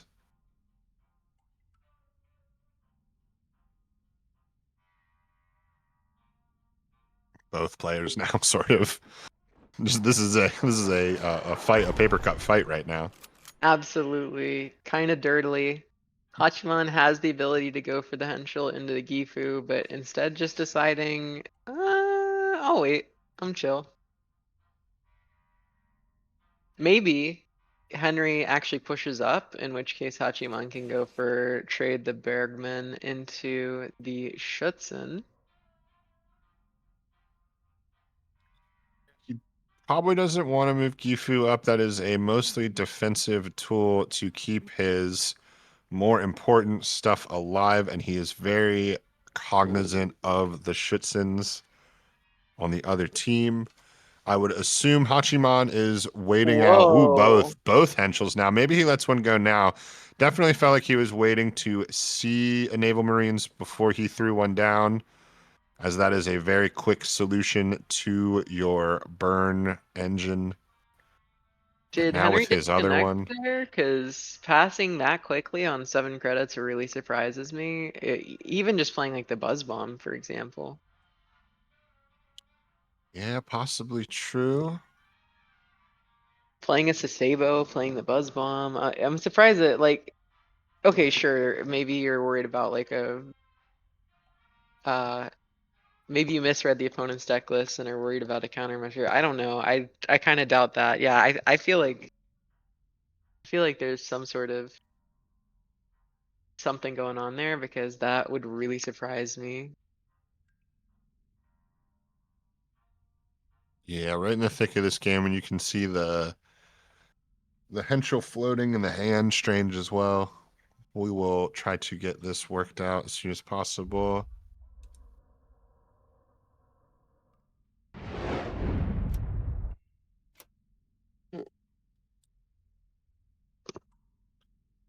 So, anyways, it looks like Henry is kind of struggling in this game to secure a presence with the Marines, but at the same time, Hachiman isn't putting that much pressure down, so it's not like Henry is in any time crunch to get that damage through. Um, as of our last known position, do you think any of the two players have a clear edge? Yeah, I'm not sure. I would say probably Hachiman just because he's holding things like the Kriegsmarine against a Hmm. really big hand, and then the Henschels and even the Schützen. He just has some ways to do some quick damage and probably also has much more longevity. We know he's the one with the Alpenfestung. But I believe that we are getting word that that was a Henry disconnect. I think you spotted that exactly when it happened. And being that Hachiman already has 2 round wins, that might unfortunately be the end of our third place match here. We are waiting for some admin confirmation on that. Yeah, and Henry had a really impressive run to the tournament, but that is definitely not the way that you want to end it. I feel like they played so well that it is really unfortunate to see that happen. Nobody likes that. We don't like it. The opponent, hopefully, hopefully, Henry's opponent doesn't like it either. It's just not how you want to see the end of a match. But Yeah, yeah. absolutely. And that match maybe didn't look like Henry had that much of a chance, but it was really just a burn unit away, right, from turning. He was holding plenty of naval cards to engage that passive and start to get some burn flowing. And that deck really doesn't need a lot. Couple of good draws, couple of important top decks, and not even like ones where it's a 1 in 30, right? Just a couple of easy good draws, and he could have been right back in it. So super super unfortunate, but unfortunately that is the way that connections go. So we are going to move into our grand finals here of Grand Union versus Radish, which is a very interesting matchup, right? Grand Union, a newer player that I'm mostly unfamiliar with. I believe most people are unfamiliar with on the as far as the OCC or expansion tournament kind of front here that we have. And then Radish, of course, having a huge presence over the last year and a half or so. Yeah, and I want to just point out, congrats to Hachiman. Definitely a really solid tournament performance, and so I don't just because it ended on kind of a rough note, I don't want to take that opportunity away from them. They played very well and looked like they were probably going to be up 3-1 regardless.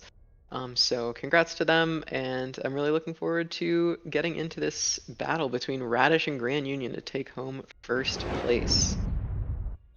Yeah, really excellent point that you just made there. Absolutely incredibly well deserved third place that Hachiman should be very proud of. That set was looking like Hachiman's to win, so I don't think that they should feel there is any sort of asterisk on that at all. That is and again, one of the other newer players, right? We kind of felt Hachiman and Grand Union were the most, well, I guess Otto as well. Those were the three mostly unheralded players that sort of are springing onto the scene right before the World Championship, and of course fighting for a World Championship berth. Right, that is on the line here as well today, I believe, with a tournament win. So a Hmm. lot on the line for sure. And yeah, I can't wait to get into this last matchup. Let's look at our deck list really quick. Let's blaze through a version of what we are seeing. Number one here with Radish hasn't lost, right? Undefeated in the tournament, obviously, a single elimination tournament. Hadn't lost in the Swiss back when you could lose. So this guy just doesn't know how to lose. We see the Juffle. We've talked already to you today about the block and plan B calls and how they have worked out. We've even seen a plan D go off today, which has been very interesting.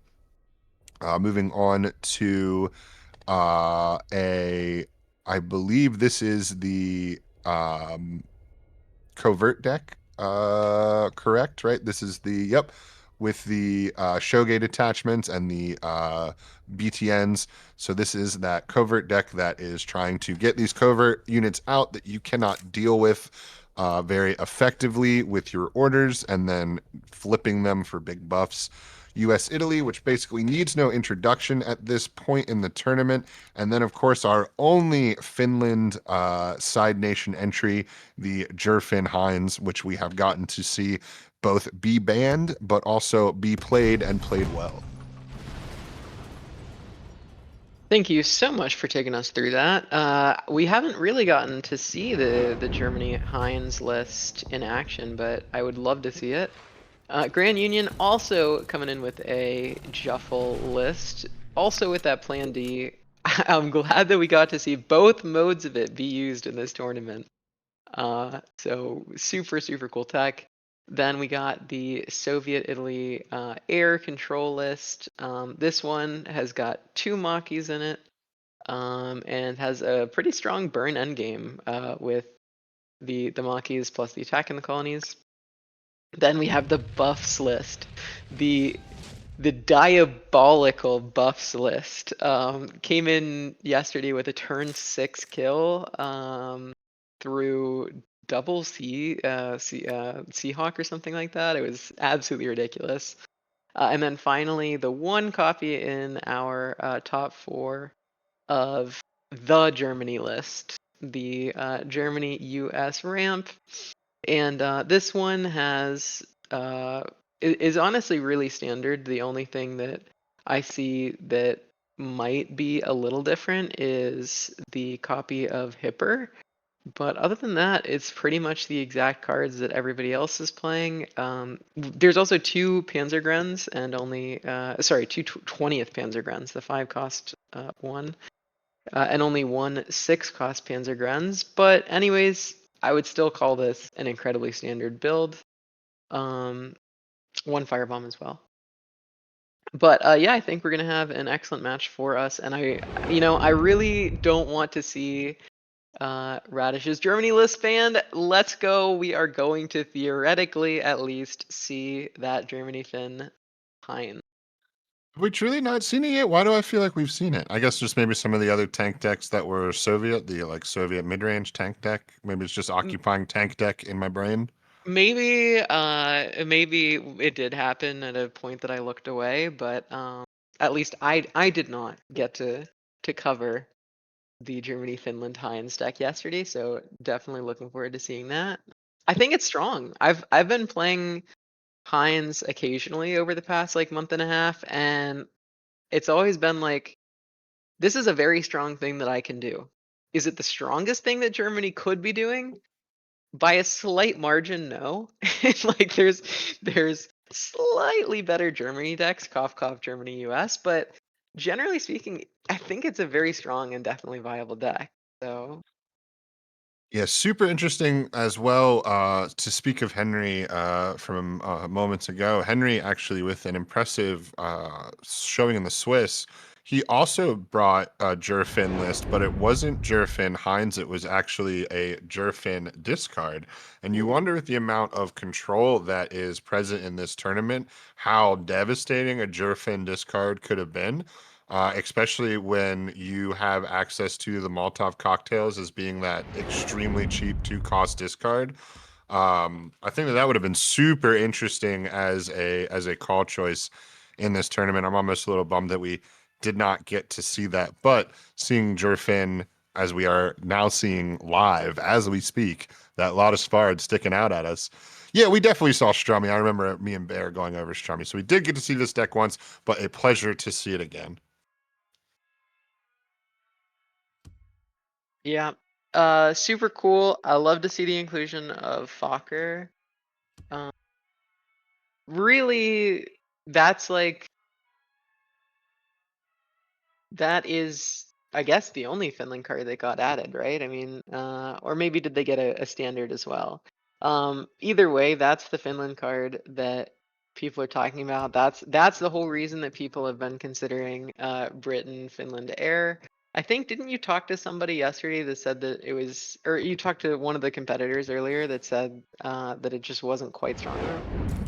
Yeah, I believe that was Henry as well. Unfortunately, I only really got to talk to Henry and Berto as far as our top 8 beforehand. But yes, I do believe that that was mentioned specifically. Guards Naval coming up again. Guards Naval Illusion coming up again. Grand Union can't stop drawing those two cards together.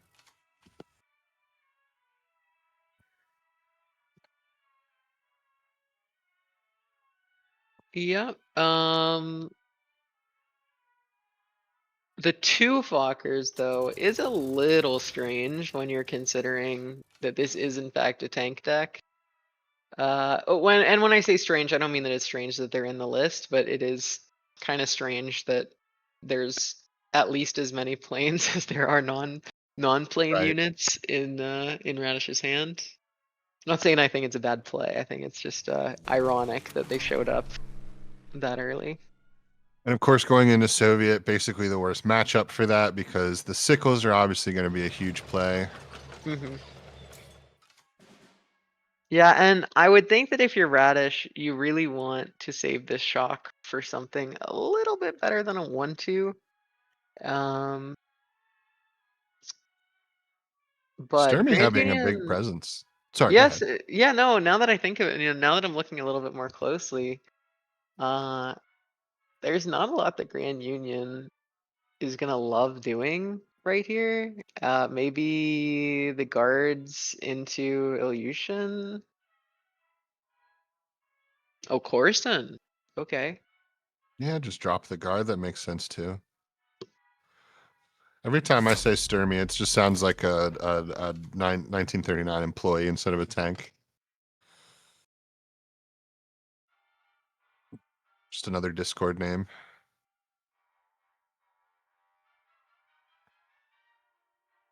Really eyeing up the course.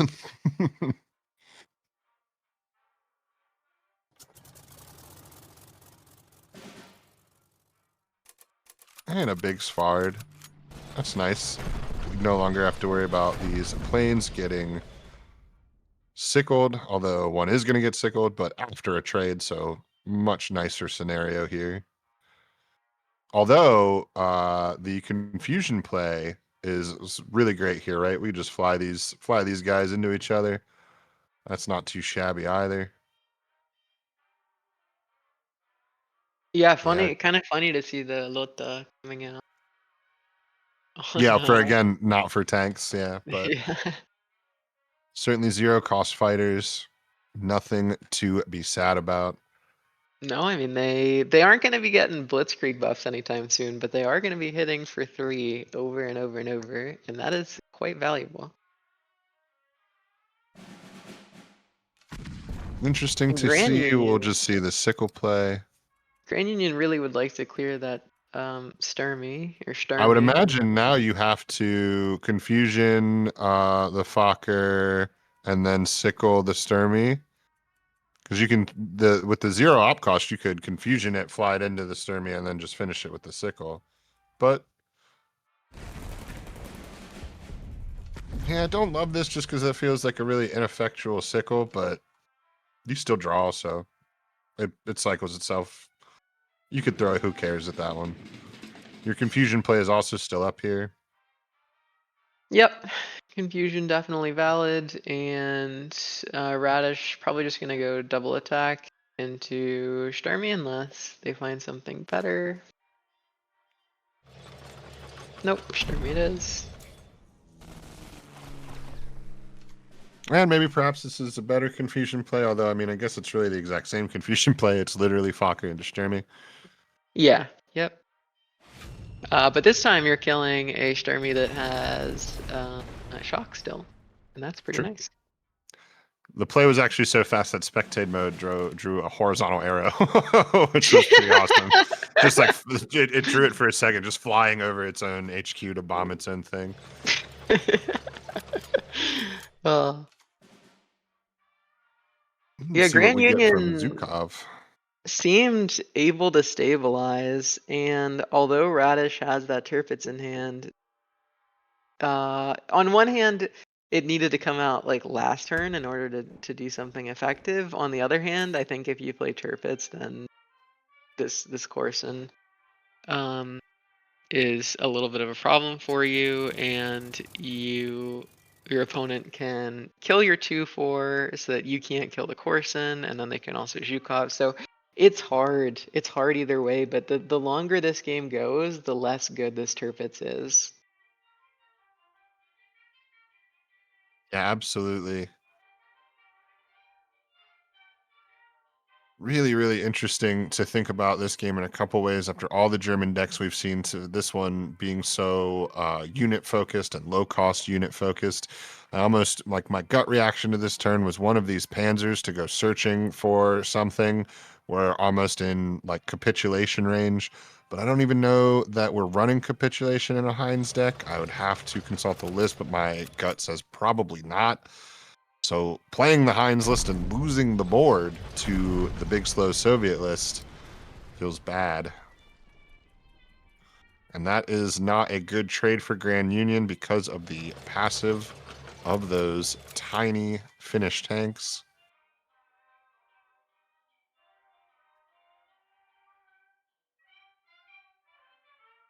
Oh, actually, the passive not being present because of the buff, of course, from uh, the doctrines, making it so that both of them are at 2. That actually works out pretty well.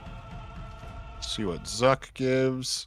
Yeah, this is one of those situations where it's possible that being at 1 is better than being at 2. It's also possible that being at 2 is better than being at 1. Sorry, with the attack, the T26s. Yeah, it's funny now too because it one more tiny interaction. Zukov making the guards here a 3/5 instead of a 2/4 does allow Grand Union to possibly scrape another health out of the equation, but now the passive once again is present. Blitzkrieg in the hands. A little too early for that. It's so well. It's funny you say that. I was going to say it's too late. The That Blitzkrieg too. is too late. Certainly not timed where they want it. That's the easy point to make. Man, maybe we just draw again. Maybe we just draw again and put the tanks on the board. Yeah, because if you play the 3H, then you still aren't able to kill with the T26. And you also aren't able to kill, even though you would be able to attack with the 3H. Sorry, yeah, the 3H. You'd be able to attack with it, but you would not be able to really do anything else. A 3F. Nope, we're going with a blitz play. I like this too. We'll get out some buffs. We'll get our German tanks to have blitz. Of course, our Finnish tank doesn't need it. It already had it. Yeah, what is nice about this is that the 3H theoretically gets blitz next turn, and you can get a big blitzkrieg, but But it is also hard unfortunately, punished. strategic focus is entirely one-sided and also hits for 5 cards. or 4 cards. And even Tirpitz isn't going to really be helpful here, as you're still about to take 6 to face under 10.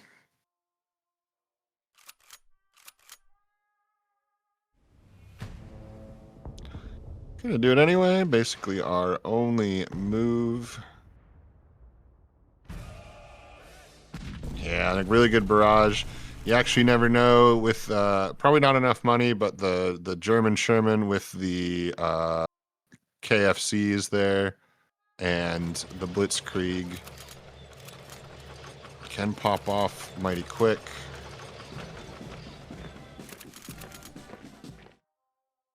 And that's Yeah, so that much actually damage, but would not have quite. been lethal if he would not have had the wherewithal to see that coming and spend the barrage on a slightly innocuous Panzer III. That is crazy. That and that's the Heinz deck can just literally one-shot you from completely out of nowhere. That That's a is lot not of the play health. that I would have expected. Yeah, that might just be a scoop. Yeah, I think Radish was just kind of putting everything together that he had already lost. But I built these 2 beautiful big units, so I might as well get to blast something. I'm blasting something. You're not going to see me not blasting. Yeah, I love the little SDK. It's really cool. It's especially cool off of contest auction because even in like a control matchup, it can be like a 2 cost way to deal 4 damage to something in the front line. And yeah, it's just so good off of contest auction, regardless of what kind of deck you have. And it does some absolutely insane things with Blitzkrieg. The fact that 18 damage came out there, despite the game basically being over, like, 2 1-cost units as well. yeah, 1 cost units. It's just some little guys. Radish with a nice opening here. He'll take a 94 TK. He'll certainly take the Cav, and he'll certainly take a scouting party. Grand Yeah, Union, happy to see a war machine. because Radish is going second, it is possible that if they go like 15th Cavalry type 94, that because Grand Union has that war machine, that Grand Union could theoretically get a crossfire before Radish could even get out a scouting party, but Grand Union doesn't have the crossfire in the opening hand.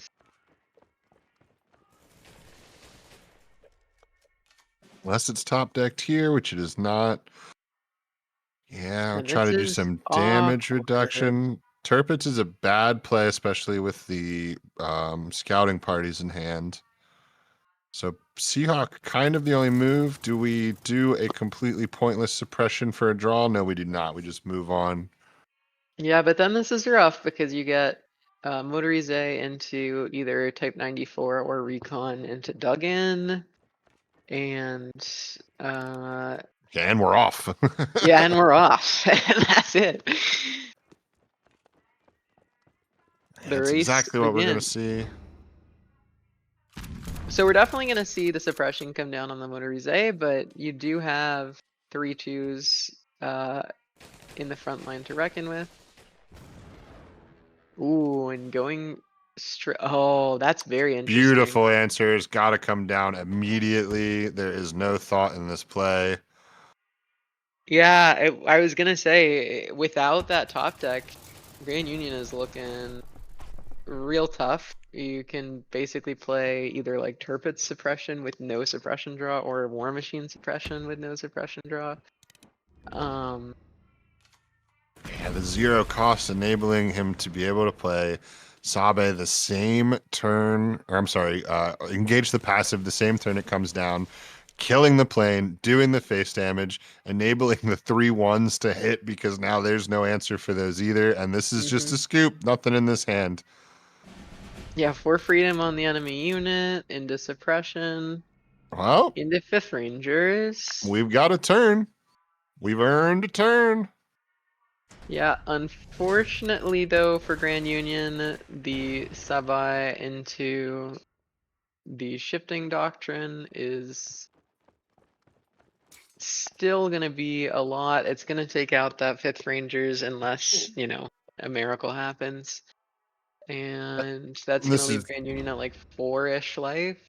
really nice variants here for Radish. Obviously, there are 4 specials that this deck is really trying to operate with: the 2 Mortises and the 2 Sabes, who I'm sure I'm mispronouncing all of it. It's not my fault they put me with Starry and Bear, who are both worldly souls, making me look terrible.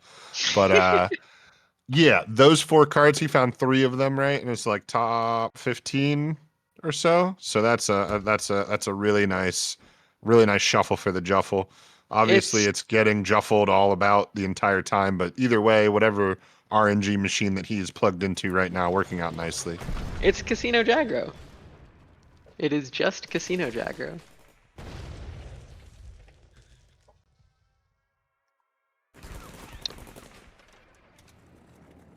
And a nice key and to finish it off. Very Yeah, nicely played by Radish. Still expertly piloted despite getting exactly what he needed. It's never that easy.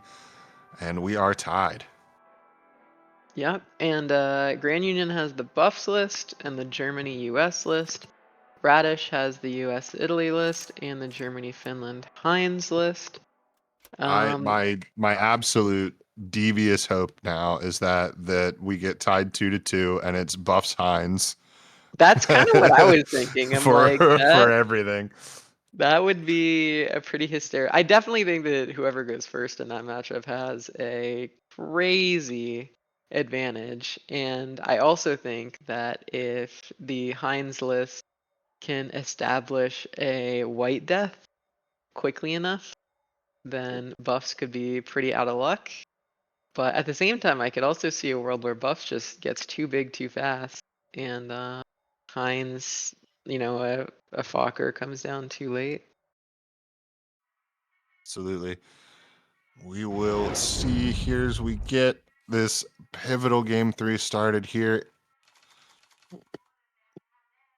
We have another beautiful golden Monty profile pick. The Every Monty unique breakthrough, in its own way. the breakthrough, is such cool tech. It's pretty common in a lot of like budget Heinz lists. I feel like I see it a lot in Heinz lists that maybe are not coming from the top players. And so to see a top player on the breakthrough, I'm sure is a boost in confidence that somebody out there needed. That hey, I do know how to pick my Run cards. breakthrough. Yeah. Yeah. Also, um, really interesting, I think, is I don't think it's present in Radish's list, but I have seen it on Ladder. Is the return of, it duplicates the unit in the front line and retains the yeah. attack. Shoot, it's Yeah, I'm encirclement. blank. Encirclement, yes. Encirclement is technically back in the pool as well, which can be extremely useful. Can even be basically a winning card for you in a quick Heinz game, but not present today. But it's out Yeah, there for you big brainers. Radish could really use a Lota right now.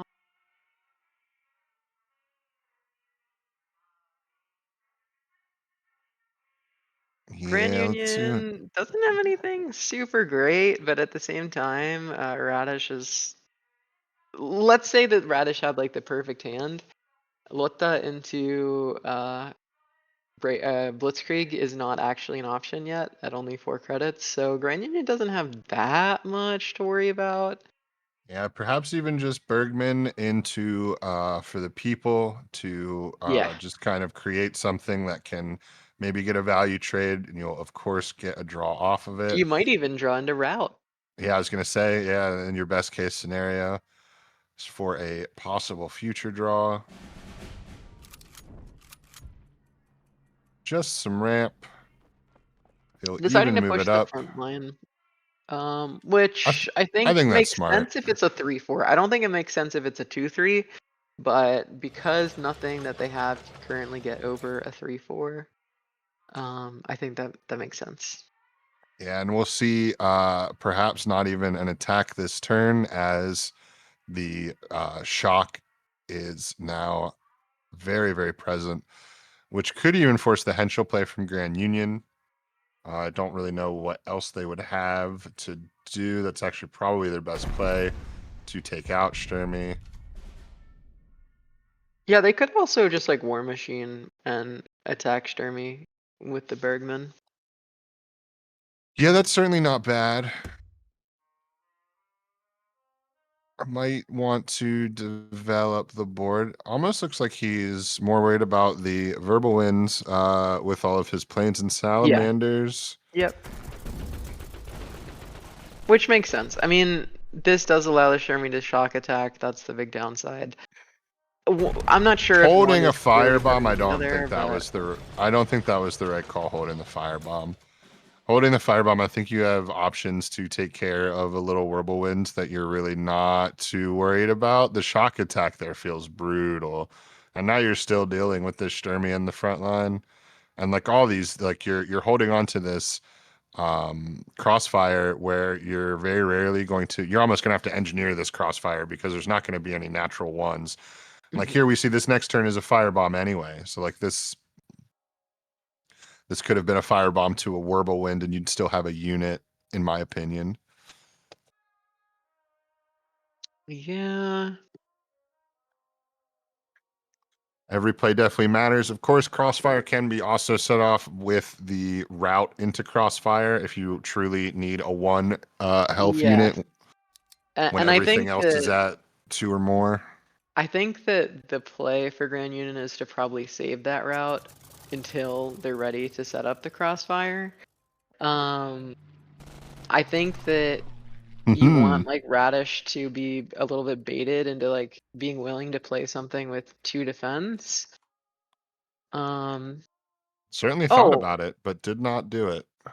and there's a Fokker. There's a card with 2 defense, so suddenly this looks like a much better crossfire. Yeah, or will be one soon. I kind of would. So now we're truly getting into the situations, right? You like that there is a 2 on the board right now that you do not have to engineer, but you Mhm. also have a way to kill it, which would be very nice. Do we see just a quick 1, 2, 3? This is sort of an early. Oh, Dawn, that's a kill. trading I don't. the Are we paying salamander. attention? Are we paying attention? I almost feel that you need to greed more for this crossfire against a Heinz deck. It's going to be able to put another board out very quickly, very easily. It's what it's built to do.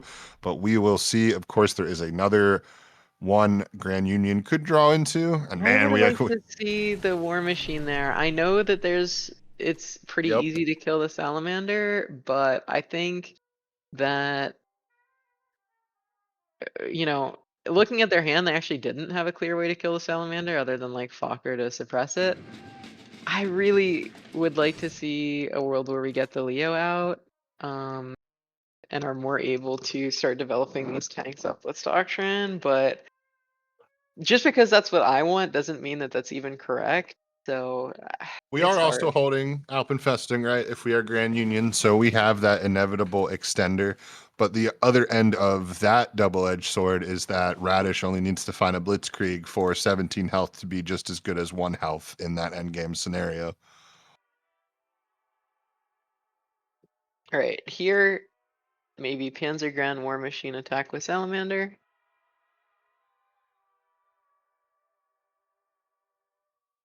Is there anything else that you Yeah. think looks really good? I don't, and it's funny. It's just this one tick to keep Salamander off the board is just constantly making these turns uncomfortable. Because once Yeah. again, if you didn't have Salamander here, it would be much nicer to put the Panzergren into the front line Mm-hmm. and then War Machine. The tempo that you lose here from having to remain this in the back line. But the other end of that, and I think if you're Grand Union here, you definitely absolutely need to. You've invested this much into the Salamander. You have to attack with the Salamander here. This is not a choice. You've come this far with Salamander. You're pot committed to Salamander. Please. But the point I was going to make is you're the one holding Alpenfestung. You're the one that can make this game go much longer. I understand that he can blitzkrieg you off the board. That's what you're worried about here as well. But like you've chosen to play for the long play, so I think you need to sort of fully play for the long play. We'll see how it kind of comes out. I don't know. I kind of agree with it more now. Instantly, I kind of doubt everything I just said because any of those cards could be blitzkrieg. Yeah, any of the cards could be Blitzkrieg, but they're not. Like Radish has such a, I think, yeah, man, that's a really hard decision. Uh, Radish He's has got to such a pounce on long Salamander. game in store. You have all these threats that you can develop, and Grand Union is just sitting on Leo. So the challenge is like developing them while trading, developing them while trying to get something out of them. Yep, and we will grow a 35T all the way to be able to handle that front line. But now Grand Union sitting with some firepower. We've got Leo, we've got Bismarck. Yeah, certainly any of those are options. You could even start off with a firebomb on one of the one defense units and Yeah, have that some this of it hit face or hit the other one cost unit or one defense unit. I was gonna say it certainly feels like a firebomb and doctrine turn. It's nice and comfortable to have both of our big guns, but we're kind of just keeping those pocketed for now, or at least I would be.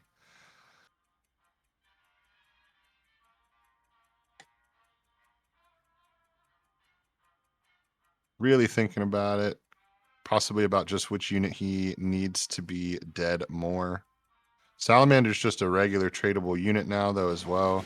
There's nothing special about it any longer. Yep, that's kind of the play that I was expecting here because it sets up Yeah, for Bismarck. right into biz range. Obviously, I mean, that's basically it. Yeah. There's no, especially now that we know that he's not going to be seeing any blitzkrieg, so there's no burst potential to win this game this turn. There's no way to heal in a German fin deck. So this is going to be a second point for Grand Union, pushing an undefeated Radish to the brink of losing in the finals here after not Which is leaving a set all crazy. I mean, weekend. Radish has been one of the, I would say, most consistently in expansion tournaments players for at least the last couple expansion tournaments. Like Radish, Henry, these are names that people should definitely be familiar with by now. Grand Union, I could be mistaken. I don't recognize the name, and so uh, Grand Union kind of coming out of nowhere here to An really exact threaten a lethal. win for this tournament. Grand Union needs one more win. And certainly, if you were Radish in that scenario, you played that out. You can't guarantee that he's got Bismarck in his hand, so you're going to play that out and you're going to build the best situation for yourself to continue surviving, even though we knew on this end that there truly was no survival. But pushed up against it, we are definitely seeing buffs, and buffs is probably the weakest deck of the set. Obviously, it can pop off, but the chances for that things really have to align. So to me, I feel like I would call it the weakest deck in the set. So this does sort of feel like we might be shaping up for a 2-2. So if you're Radish and you know you're playing buffs, do you go with your maybe more secure US deck? Or do you go with the Heinz because you can control the front line and make I buffs harder? I would personally go for the Heinz for that exact reason, but I think the buffs is really getting stress tested here. The last time that we saw it, it got suppressed and it got Seahawk and still managed like a turn 6 lethal.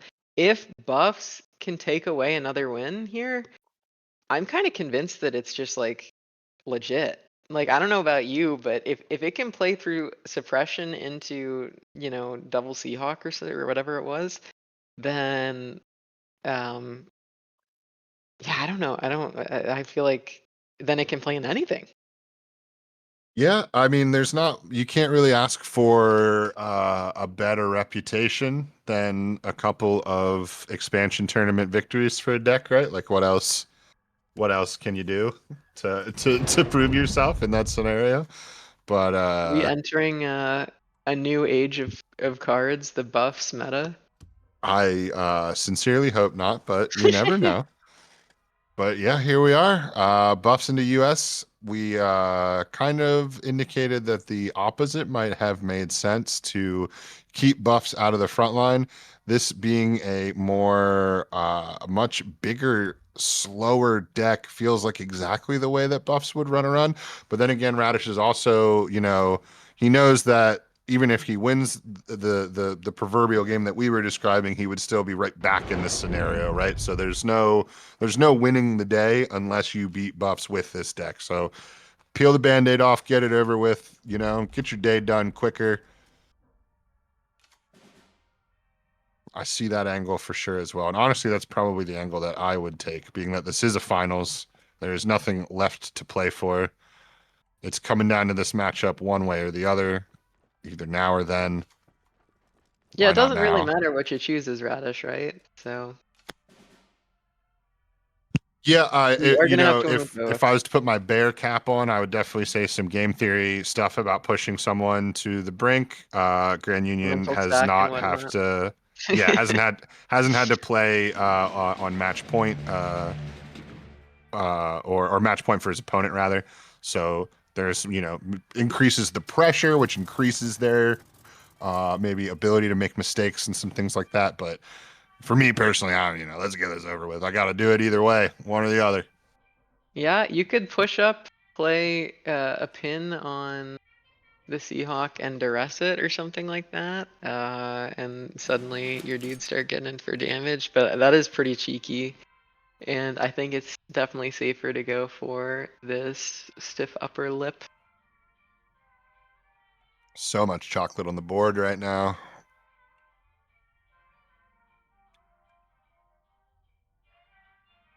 Yeah, Hershey's Hershey's is getting their advertising revenue. Well, they are now. Radish with really good play, anti-Monty play as well. Obviously, Grand Union can play the way that he can line his units up the way that he lined them up. It doesn't matter. He's playing a US deck. He knows it's not a thing. But Monty being that mass pin, putting equal amount of units on either side of the HQ to interrupt that triple pin possibility is I'd be really very big. surprised to not see the Seahawk getting pinned because the Seahawk can trades, you know, Right. the Chocolate Boys only have one defense. They're gonna trade regardless, whereas the Seahawk can trade much more favorably. Yeah, and reach this turn. So I would definitely agree, but we will see what Radish has in store. Just a call to the colonies. That is That is an odd a call of the colonies. very bizarre play. Perhaps thinking, he saw that Buffs game. He saw that Buffs game. What was it? It was like they did like 26 damage to 25 health or something like that. Like it was it was very close. So maybe that little bit of health. Yeah. Does Buffs have Blitz? Um I have not played a ton of it, so I'm not sure. I think it's mostly not a blitz thing, but it is kangaroo transport enabling infantry to attack from the back line. And then maybe with Boca or Bocage also getting a buff at the same time. But I won't lie to you, I am not as familiar with buffs. Yeah, I've never actually played the deck. It doesn't have Blitz naturally, so you do have to put it on the field for a turn, which does open it up to suppressions or otherwise removal. But if we look at Radish's hand, uh, there isn't anything right this second. So if Grand Union can get a buffs down, I believe it's gonna stick. Little bit of ramp is nice, but yeah, what we really want is to free up some backline spots. Nice, we're gonna free up two. Enemy contact, Grand Union continuing to draw different varieties of pin to enable the pop off, searching for it. And so if you're Grand Union and you see your opponent just passed 6 credits, would you think, okay, they don't have strat bombing? Or do you think that even if Radish did have strat bombing, that they would save it for uh, a For the world turn the where there's a buffs is buffs? actually out. Exactly. And I think I would have to say that my guess is that you'd strat bombing regardless, mostly because of that credit. But maybe, I don't know. How sure can you be as Grand Union? There's a big mental game. M10 comes down, which will enable 49th for even more health. And Radish may be starting to sort of like where he's at. Obviously, he took 2 damage off of the um, garrisons, which is pretty annoying. And he's probably something he's going to want to figure out kind of soon. But if he is able to get more 49ths and to keep putting health onto his total, So Buffs what is I going to have was a harder thinking time. was Wellington the 4-3, push up the 0-8 and play a buffs that's guarded. But maybe you're trying to save the buffs for the OTK. I'm not an expert on buffs math, so it's hard for me to say. Yeah, we're truly watching some pioneering action here. I do see the double for freedom kangaroo transport. Oh, there's land of the free. Yeah, so that's a lot of stuff going on. And are we gonna see Just a it get pushed garrison up? move up. I was going to say, I assume we want it for just the slot.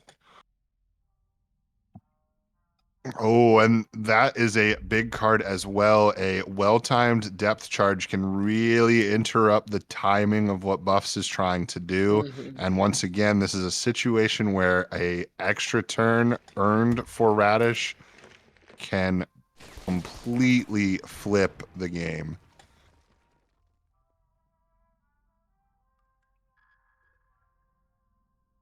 Thinking now, I wouldn't mind just seeing draw here. It would be draw last, but I don't know that I like any of the other moves.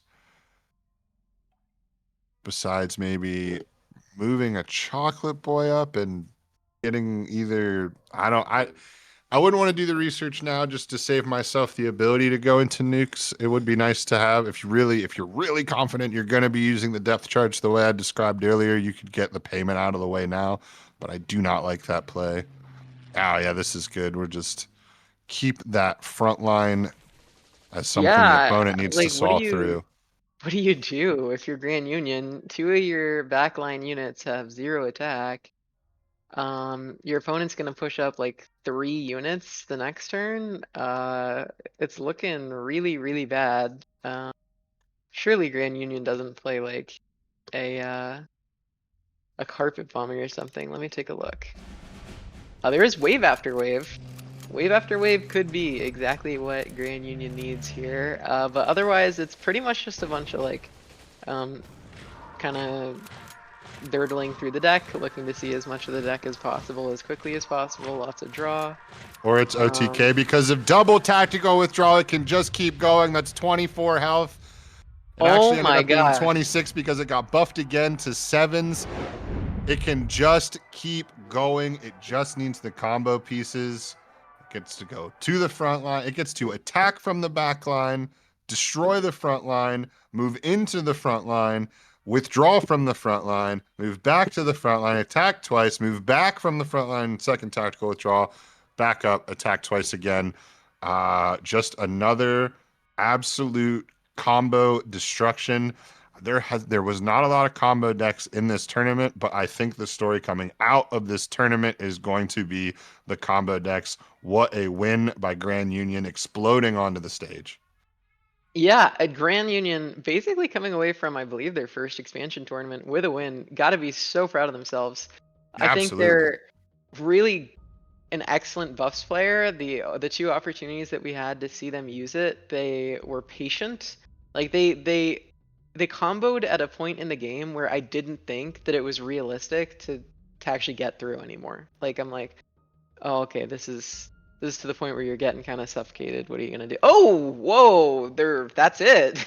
They won. Wait a minute. What the Absolutely. heck? The power So level of that combination had not been fully revealed to me until this tournament.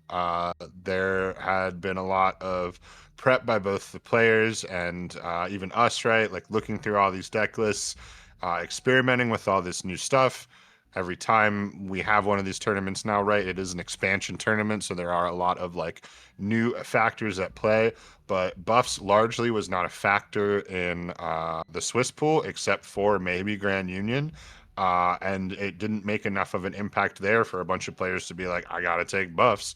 So, an incredible call, right? He comes into his first tournament, wins his first tournament, brings a deck that no one else is bringing. That deck goes 2-0 in the tournament to secure the wins, including a finals victory. it's also the only British deck. It's also the only British deck in the entire tournament. Just the incredible play and the biggest brain in cards right now, at least for the day, absolutely is Grand Union. Well, that was an absolutely so enjoyable match to watch. Super glad that that was how we capped out our tournament. And let's take a look at the bracket and see how today went. Yeah, one Yeah. final look here at our bracket in full with a beautiful set of championship. Damn it, I lost the word for what the leaves are called now. I just look dumb. Uh, Laurels. the thing like the Greeks Laurels. would put in their hair. Laurel, thank you. Yeah. Two beautiful laurels next to Grand Union's championship name. Some really great performances here as well. We saw Henry going very far into the tournament, as well as Hachiman, who was able to take a really nice third place, and Radish, who only lost once over the entire 2 weekend set, and it just so happened to be that finals matchup. So no shame in that second place. Yeah, I smell a card back incoming for Grand Union, as well as sneaking in basically like a last chance opportunity to get Qualifier in on World almost. Championships. So Which is very super. cool. Yeah, yeah. So it's not over till it's over. That list is, well, I guess now it's pretty finalized, but up until today it was absolutely not finalized. Anybody could come and sneak it away as long as they put the time in on ladder and had a solid lineup of decks and had a little bit of creativity. So And now really, we will really cool. probably see buffs in the world championship. Yeah, that's okay. I'm really looking forward to ladder over the next couple weeks. Yeah, I'm not, I think ladder is going to be a nightmare of quad comment turns. And so What the do the you mean? thing That's the quad comment turn isn't hard to pull off. What we saw from the buffs list, there's people are going to struggle to do that. For yeah, yeah. everybody that was just incredibly inspired and is about to race out to play buffs, you absolutely should, but do not expect to pull that off right away. Like that is a A deck lot of that is going to practice. take some piloting curve to learn. So strap in with that one. Maybe open the old Excel spreadsheet, record some matchups, get a Yeah, good 10 under your belt before you that was start really thinking. extremely high level play. That was Yeah, like why absolutely. yeah, I mean the fact that they came back from yeah, insane. But anyways, we've had such a fun time with you today and we're so happy that you guys tuned in and we're looking forward to seeing you in the next one, potentially World Championship. So, congratulations again to all of our finalists and you guys did great and yeah, thanks. Have a great rest of your day.